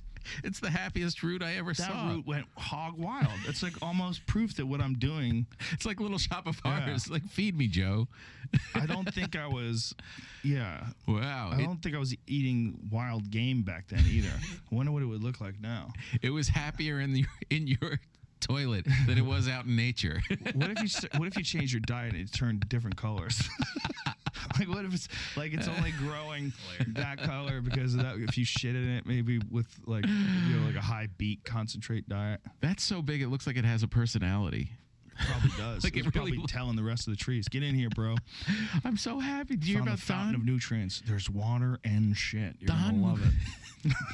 Wait a minute, in a pipe? Yeah. You live in a stew of water and shit, and they keep dropping shit on you every day, and you absorb it. No way. You live there? Yeah, bro. There's no dirt. It's just water and let shit. and they let you live there. No, he has no idea I'm there. Bro, I'm telling you, dirt sucks. Fuck dirt. What you need to do is grow in a shit pipe. Fuck, dude. That sounds amazing. A shit pipe. Growing in a shit pipe for a tree is like being Jay-Z with a cigar for a regular person. Sitting on the yacht. So happy. He found the shit pipe. He's just in the bro, pipe. he's out there hustling. He made his way up the shit pipe. You hear about Harry? Yeah, bro. He worked at that fucking pipe for years, man. You gotta admit, the dude put his time in. All right, there's a lot of weeds out there that are complaining about Harry, but these fuckers, they grow real fast and then they just stay the same size. They're not hustlers. I don't know. They don't have the long game like Harry. I don't know. Harry seems happy, but could he be? I mean, I would miss the sun. Personally, I'd miss the sunshine. You say that, okay? But Harry's mostly a root, all right? Yeah, and true. he could be out there in the dirt and occasionally peek up a little. Good point. You know those sad roots that have the story of to the rest of the root system? Like they're up above. Yeah. And the rest of the roots like, what's going on up there? Shut the fuck up. Shut the fuck up. A deer's coming. I'm making a break for it. A deer's going to eat the little saplings. Shut the fuck up. I miss Harry. Yeah, Harry was a hustler. Harry is the Jay-Z of tree roots. Dude, did you hear? Harry got busted. What? Yeah, this plumber came in. Oh, he got ambitious. They ripped him out. He got too big. He got too big. I was telling him you got to stay small. You get too big, you fucking selling keys every day, and that's when they come for you. It's behind the music all over again. It is. That is terrible. It is behind the music. God damn it, you're right. Harry got too big. I would He's a goddamn Bad Company song. yeah, he got Harry was a schoolboy when he heard his first Beatles song. When you see what's going on around the world in these horrible places, Yeah. My daughters have friends, and in the summer, their parents take them to Haiti or someplace, and they work for a week or two, helping build these places. And it's not. I was like, this is just like a white, I'm feeling good about myself, kind of a thing. You know what I mean? And then I go back home and the fucking beautiful white people, man. That kind of. But they really do need the help. Like they really, honestly benefit from people coming down and helping them and bringing supplies and stuff. Do you have any desire to do that? Like you're a pygmy guy? Yeah, I'd have to really think that one through, man.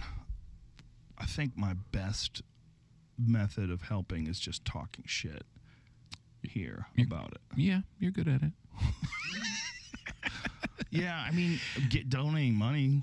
Yeah, but I don't know about getting a hammer and go sleeping on a. I don't know if that's the most effective thing for me. Yeah, maybe that's just a cop out on my part. I don't know. I feel like I should do it once. You know what I think the real issue with all these different places is? Mm-hmm. They don't there's only so much access to growth in certain places. And we think of life as being growth oriented. Like, especially in this country. Yeah. In this country, we think of life not as like, do you have enough to eat? Do you have friends around you that you care about? Are you having a good time? We don't think about it that way. Right. We think about it as, are you constantly moving forward? Are you out of the clubs now? You doing the theaters, Tom Papa? Yeah. Oh, good. I heard you guys bought a new house. Yeah, we're going to do right. Right. Yeah, you're always moving. Yeah, you're always moving. You're moving up. Moving up. Always going forward. Whereas that is just how we mark success. Mm-hmm. Whereas in a lot of cultures, that's not even a part of life. There is no moving up. Like, you can get a job and you can work and you're part of this community. Yeah. You do whatever you do, whether you're a fisherman or whether you're a carpenter or whatever you do. Yeah. But that's it. You just live that life. And so that's their idea of what life is. Now, our idea of life is, get a nice car, get a nice house, get a big TV.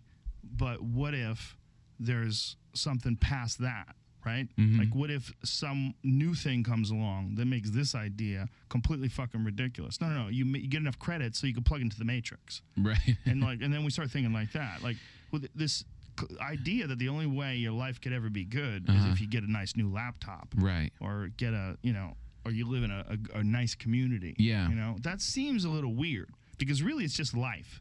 Right? Yeah. No, I know. I mean, the bigger, and then you accumulate more. The problem with it is that you accumulate more things. Yes. And then you're still in that vulnerable feeling. Now I got to pay for this and move forward and get, like you say, get more. Like then you're with your friend on his private jet and you're like, oh, well, I don't have that. I guess I have to keep working. Yes. You know what I mean? Oh, yeah. And then this guy has a yacht. Oh, my God. He's got a yacht. He's got a 59-foot yacht. This isn't even big. What's big? Like 120 foot. What's a good size yacht? Connor put this up the other day. This yacht pulled up behind him when he was hanging out wherever he is. But that's a yacht? I started thinking about the problems you would have if you had this yacht.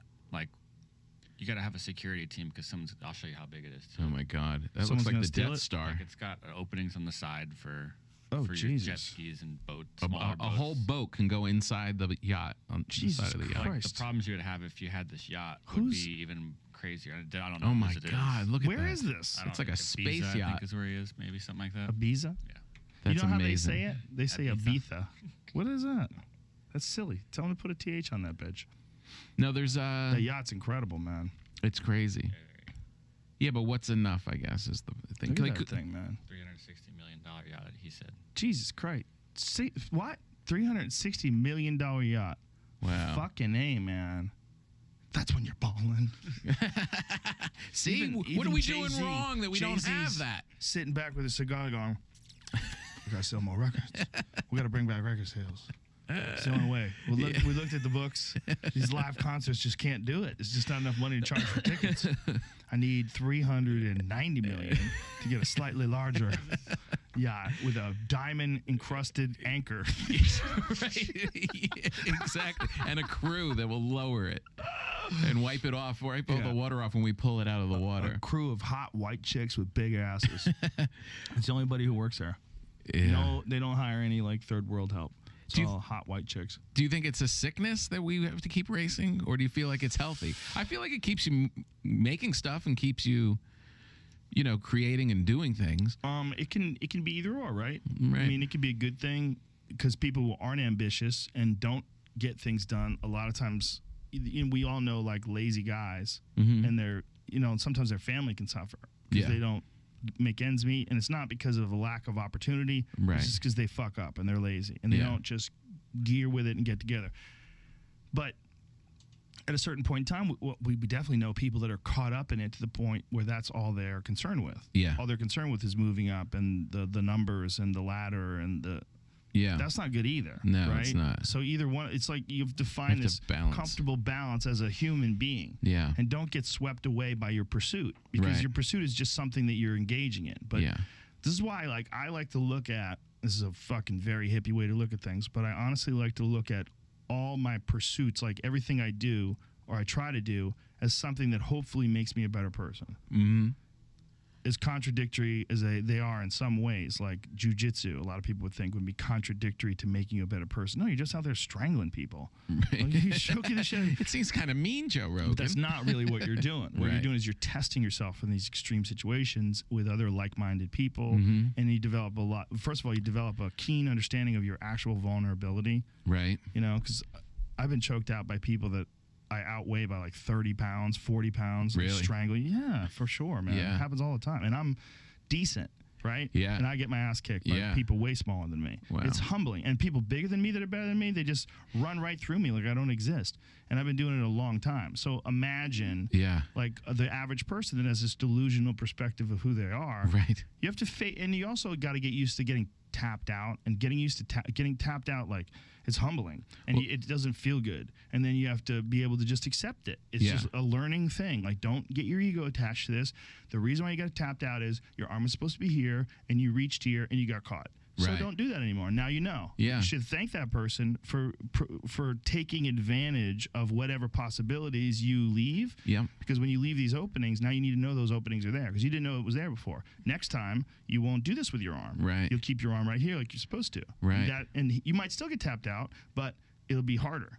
Isn't it amazing? Like anytime you talk about whether it makes you a good person, Yeah. any kind of a thing like that, like what you're talking about, is kind of similar to yoga. It's kind of similar to what we're Totally. talking about, like going and helping the pygmy. It's all about the common denominator with all of it is getting your ego out of it. Yeah. Getting your ego out of the way.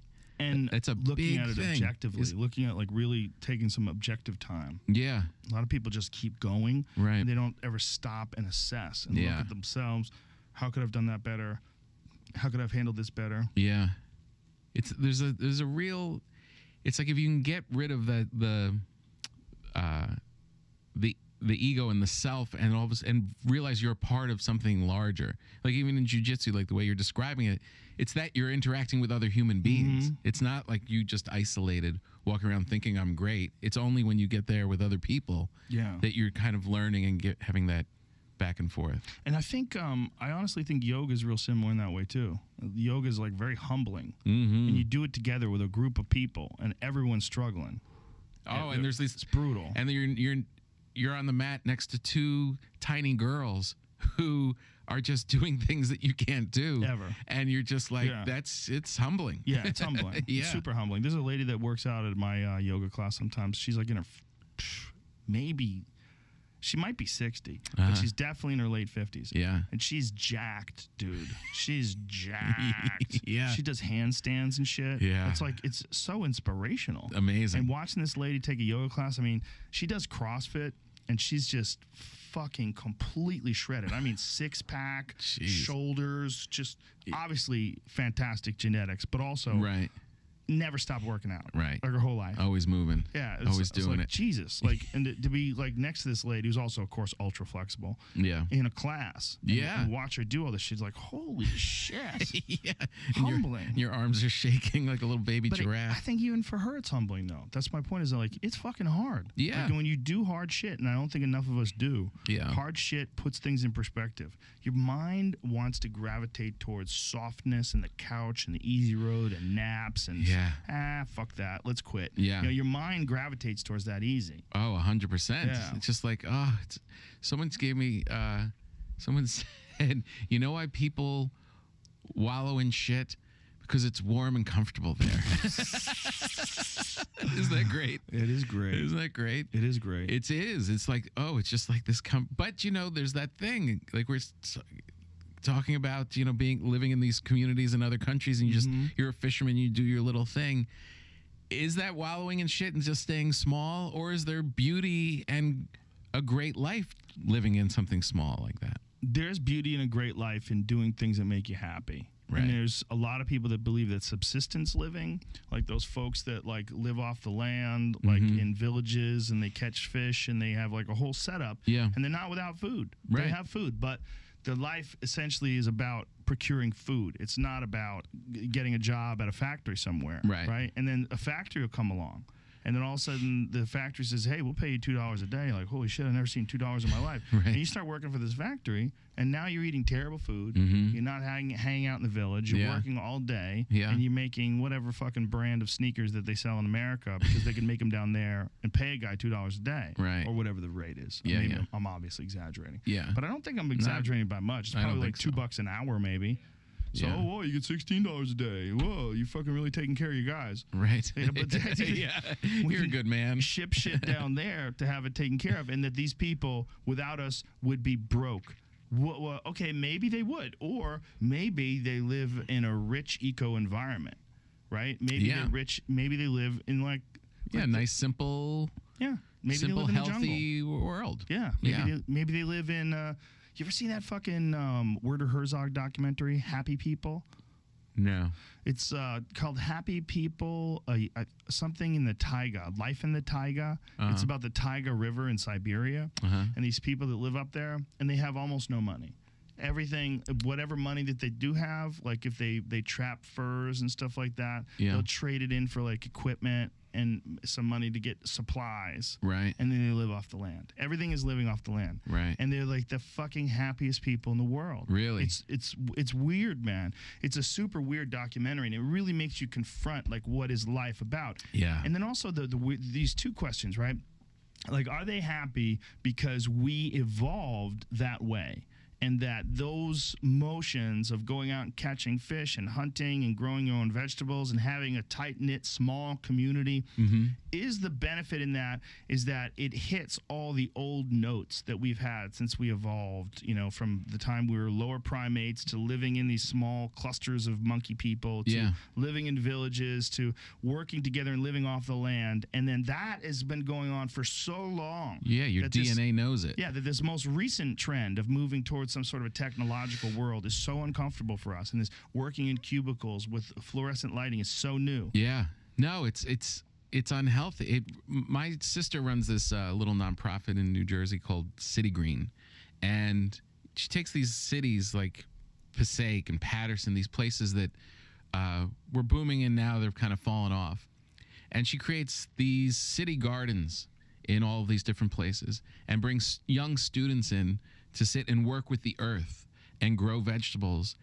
The change in these kids who are just on their phones and just in this just tough city world, and there's no money, and it's like this desperate, you don't know, there's no sense of place, there's no sense of what you're supposed to do. They sit and garden and actually smell the dirt and harvest vegetables and cook that food. It changes their life, because just what you're saying, it's what we're supposed to do. It's our nature as beasts to do these things. I'm not necessarily saying it's what we're supposed to do, as much as I'm saying it's what we did do for so long that we know it, and the grooves have already been cut. Almost like what we're doing now is like, you ever try to take a screwdriver, and a screwdriver doesn't quite fit the screw, but you can kind of make it work. Yeah. And when you kind of make it work, it kind of chews up the screw a little bit. This is every time I use a screwdriver. That's a human being in a city. Right. So it doesn't slot right in. Right. Now think a human being that's living in like the taiga, you're talking about grooves that have been polished and cut and the exact fit for the environment. Boom. So all their human reward systems for survival they're not based on some sort of technological innovation that will move us towards a world of artificial intelligence and fucking the internet going through your brain, it's pumping through the sky and Wi-Fi all over the globe. No, it's not that. Their grooves are carved differently than ours. Right. So our grooves. But don't you think your groove, like when you go out into the woods, don't you feel terrified? Shouldn't be there. What am I doing there? But when you come so vulnerable. But when you come home and you survived, your soul, something's happened to your soul. Yeah, I appreciate civilization. See, it's not an either or is my point. It's not like man, you got to live in the woods. That's the only way, man. You got to be one with nature. Okay, well, you also should go to a nice restaurant in a city. You should also go see a comedy show. I mean, the very thing that we enjoy most, watching and performing stand-up comedy, is all done with electric lights and a microphone in a completely unnatural environment that's air-conditioned. Yeah, but you're dealing with human beings. You're dealing with heartbeats and sweat and breath. But you need all this technology, and this is a totally new thing. Right. But it's the most important thing to us, right? This is a new endeavor for humans. Yeah, but don't you feel like if you're totally disconnected from nature and you just live in that city? I know people that don't leave Manhattan. That's not good. They're not healthy people. Yeah, that's not good. No, they're like shaky and weird. Right next to the battery all the time. Yeah, totally. Give it to me. It is not good. I want the biggest condo. Yeah. I'm telling you, one walk, one hike, and it would fix their head. Or you can see. Here's the thing. I think you can be completely healthy being some fucking business person that's out there kicking ass and taking names. I don't think it's impossible. No, I don't think it's impossible. I think for me to say that someone can't do it and be like as fulfilled and happy as these people in the Werner Herzog documentary is ridiculous. Like, what do I know? The people are so different. They vary so much. And I know people that are fucking miserable when you take them in the woods. They're like, fuck all this. Especially people who don't exercise at all. Yeah. Have you ever seen a guy that doesn't exercise at all trying to make it up a big, steep hill? It is hilarious. Yeah. It's hilarious. Their feet start hurting. Their ankles pop. Like, they're basically like sticks surrounded by bags of Jell-O. It really is true. And then they have to move their body up a hill. They're fucked. We live on a hill, and they were paving it the other day. And my office looks out over the street, and I watch people walk their dogs or run. There's that's why I texted you about hills, which we can talk about later. And so they're paving the street, so everyone had to park down at the bottom of the street. So everyone had to walk to their cars. And I never saw these people. They were coming out like stick people, walking and then having to go back up the hill, miserable. Right. They don't walk. They never walk. And they're like trying to get up the thing like a broken down robot. Yeah, some people were injured for sure, but some people, they just stopped using it and it started deteriorating. Yeah. And you attribute that to getting older, which is absolutely a factor, but it's more of a factor when you don't exercise. And I sound like some goddamn infomercial. I know I do.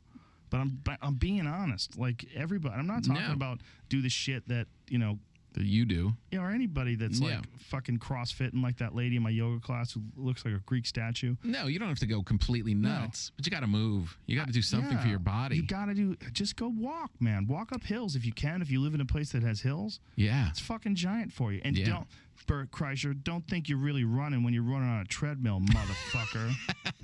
I I was running yesterday. I was thinking about that because I just listened to it. He runs on real shit too. I'm just giving him a hard time. But he was telling me he was running like 7-minute miles. I'm like, bitch, you weren't going anywhere. You're in the same room. That is a crazy thing to say. Yeah, exactly. And getting off and writing jokes. No, but that you're was not running 7-minute miles on a fucking treadmill. You're in the same room. Yeah. I don't want to hear any of this mile talk. This is crazy. Yeah, and get outside with the sun in your face and the wind blowing on you. My fucking elliptical told me the other day I went 5 miles. I'm like, how did I go 5 miles? This isn't even a method of transportation if I got off this thing. You know, like walking around this loopy way. I mean, it's not even, at least when you're on a treadmill, you're mimicking running. Yeah, exactly. I mean, you're kind of running to keep up with the thing. No, you are. But it's like 60%, maybe 70% running. Yeah. Of what running is, right? It's better than nothing. Yeah. But the elliptical is, what is that? Yeah. You're pulling? I'm pulling? I'm going miles by pulling? I didn't understand what you were saying about when you texted me that you do the hills for an hour. What does that mean, though? I mean, an hour. Means that's how long the run takes. It takes about You're an outside hour. for an hour. Yeah. But you From go the time I start. This is I've gone further and shorter. And I'll still go shorter if I'm short on time, because the end part of my run that I've been doing pretty regularly is the last part is a mile, and 7/10 of that is straight up. Okay. And it's fucking rough. Yeah. And I can, if I could get up it all the way with a really slow, steady pace. Yeah. But I'm way too meathead for that. So I do mad sprints until I can't do it anymore, and then I pause, and I try to get that pause down to a minute. If I get the pause down to a minute where my heartbeat gets to below 140 beats a second, and then I charge. So I have spots where I know that I can reach, and then I try to go, to 20 yards past that spot. I gotcha. And then I try to go 20 yards. But the ultimate goal is, I'll never really make it. Yeah. The ultimate goal is to be able to sprint all the way up the hill. Gotcha. To sprint all. I have this killer hill, not the one I was just talking about, but going up the other way. It's a killer hill, paved, but it's killer. And I was thinking I should do, because I'll go run 3 miles, but on, it's a little hilly, but I was thinking, like, if I were to just spend the workout going up and down that hill, it's amazing. Yeah, but I don't know what would constitute too much.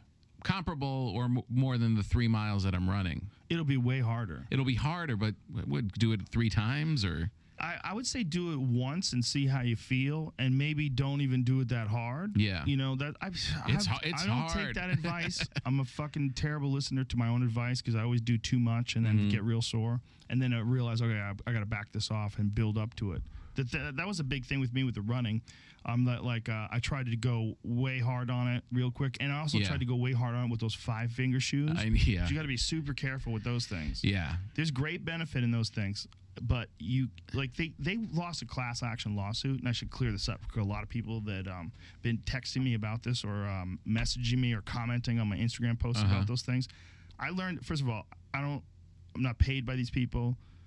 They don't support me in any way. They never spent a dime advertising or a penny advertising this podcast. This is Vibram? Vibram 5-finger shoes. Right. I learned about them from Mark Sisson. I learned about them before. Monkey feet. But those 5-finger toe shoes.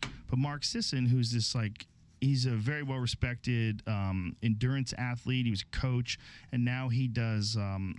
He writes this book, the Primal Blueprint, about healthy diets, and he goes back and forth from keto to a real low sugar, low carb, very fat adapted diet. Really, very smart and very, very well educated. What's his name again? Mark Sisson. Sisson.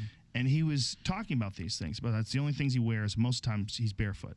And he's essentially, he's essentially saying that your feet in shoes, it's like your feet being in a cast, and all those muscles in your feet sort of atrophy. Yeah. And then when you put on those 5-finger shoes, those muscles have to work in a way they really don't have to work when they're in a shoe. Yeah. It's much harder for them. Right. So the same exercise that you would do, like a same run, is way harder, because your feet are getting a way harder workout. Right. But you have to be careful, because if you go too hard, a lot of people get plantar fasciitis. I think that's how you say it, which is really bad, pain in the bottom of their foot. The fascia is all fucked up, and it's tearing, and the bottom of your foot is in severe agony. I know several people that have got it. Neil Brennan got it. Oh, really? From wearing those 5-finger toe shoes on a treadmill. Neil Brennan gun. Really? Yeah. And he's light. He's not even like pushing mass. He is. But Neil is a bit of an obsessive person. Yeah. Like in a good way. And I Yeah. think that maybe he got obsessed with running and maybe ran a little too hard with Right. those shoes.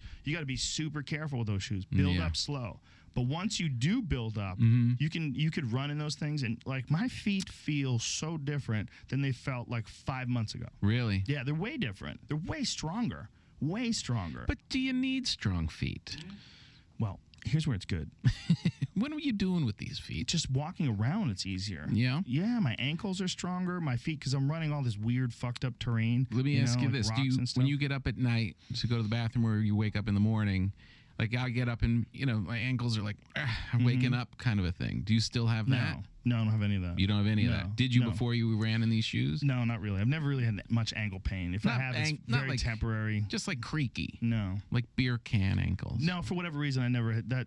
I did so much of my youth kicking things. I Yeah. think my ankles are pretty strong. Right. Because there's so much. Because when you're throwing kicks, like you think about, especially like a side kick or a front kick, there's so much pressure on the ankle. You're using them. Yeah, not so much with round kicks, because round kicks kind of pull it apart. You hit with a shin. Uh-huh. But when you're hitting with the actual foot itself, there's a lot of stress on the ankle, and I think my ankles develop really strong because of that. Right. So when I run, I feel a big difference in the workout when I run up a straight hill Yeah. versus I run up a trail Mm-hmm. with rocks and shit, where I have to jump from one stone to another, and Yeah, I'll navigating your take way. you with me. I'll you should go. come do it with me one time. I'll do it. Yeah, don't do it with the 5-finger shoes. Do it with No. regular shoes. And I No. still alternate. When I need a really hard workout, I alternate.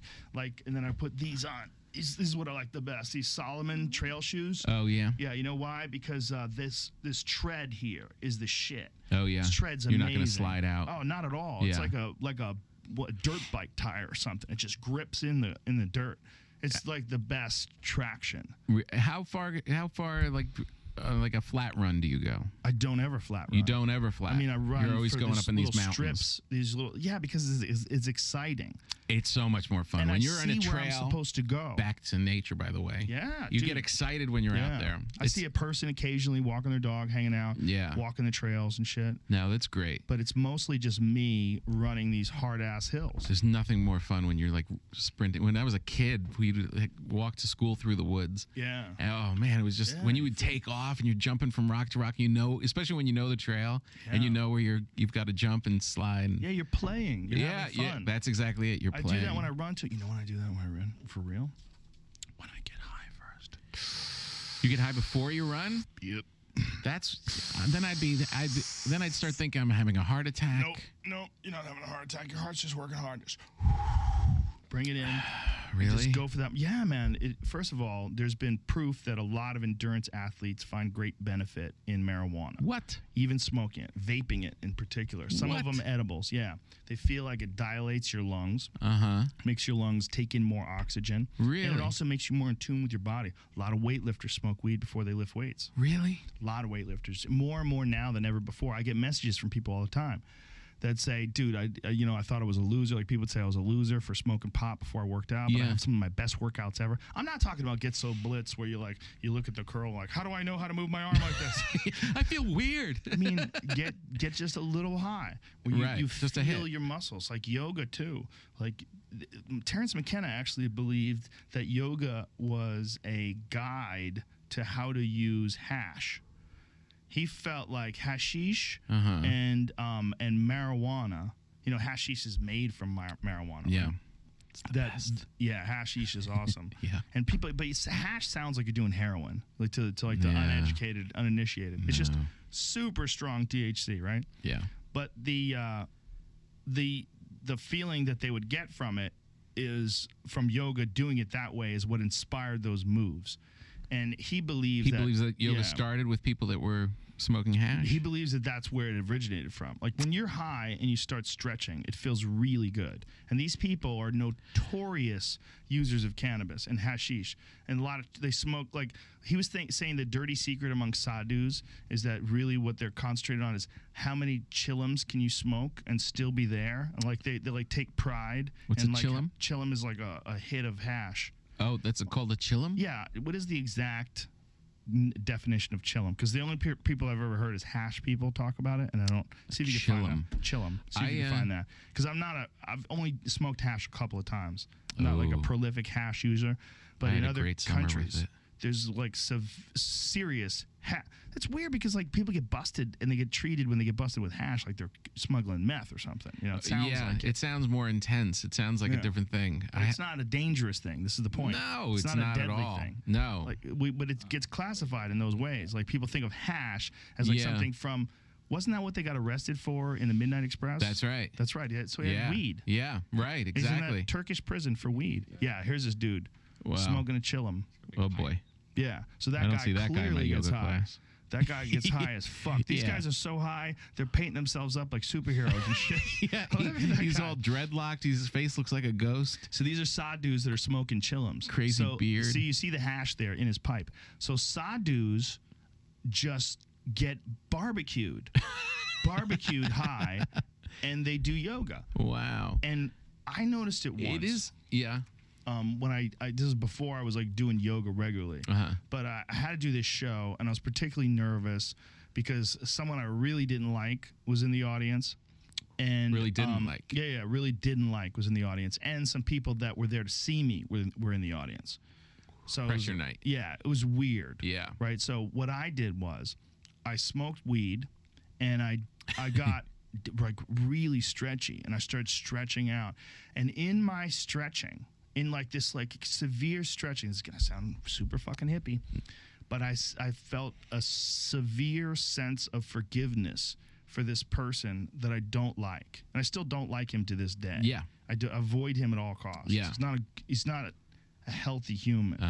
But I felt a severe sense of forgiveness and acceptance, and almost like pity. Yeah. No, that's real. That's not and love too. This like weird love thing. Like I feel bad for the guy. Like I don't want him in my life because I don't want to manage it. Right. I know what you mean. But yoga when you go into yoga, you could be stressed and balled up, and you could have like a work thing rattling in your head and you could be pissed at somebody. When you come out, it doesn't matter. And there's a thing that seems counterintuitive. Like, why would stretching make your mind feel better? Like, what is going? And there's all this rationalization, right? Is it endorphins that are being released? Is it just the fact that your body needed exercise? But that's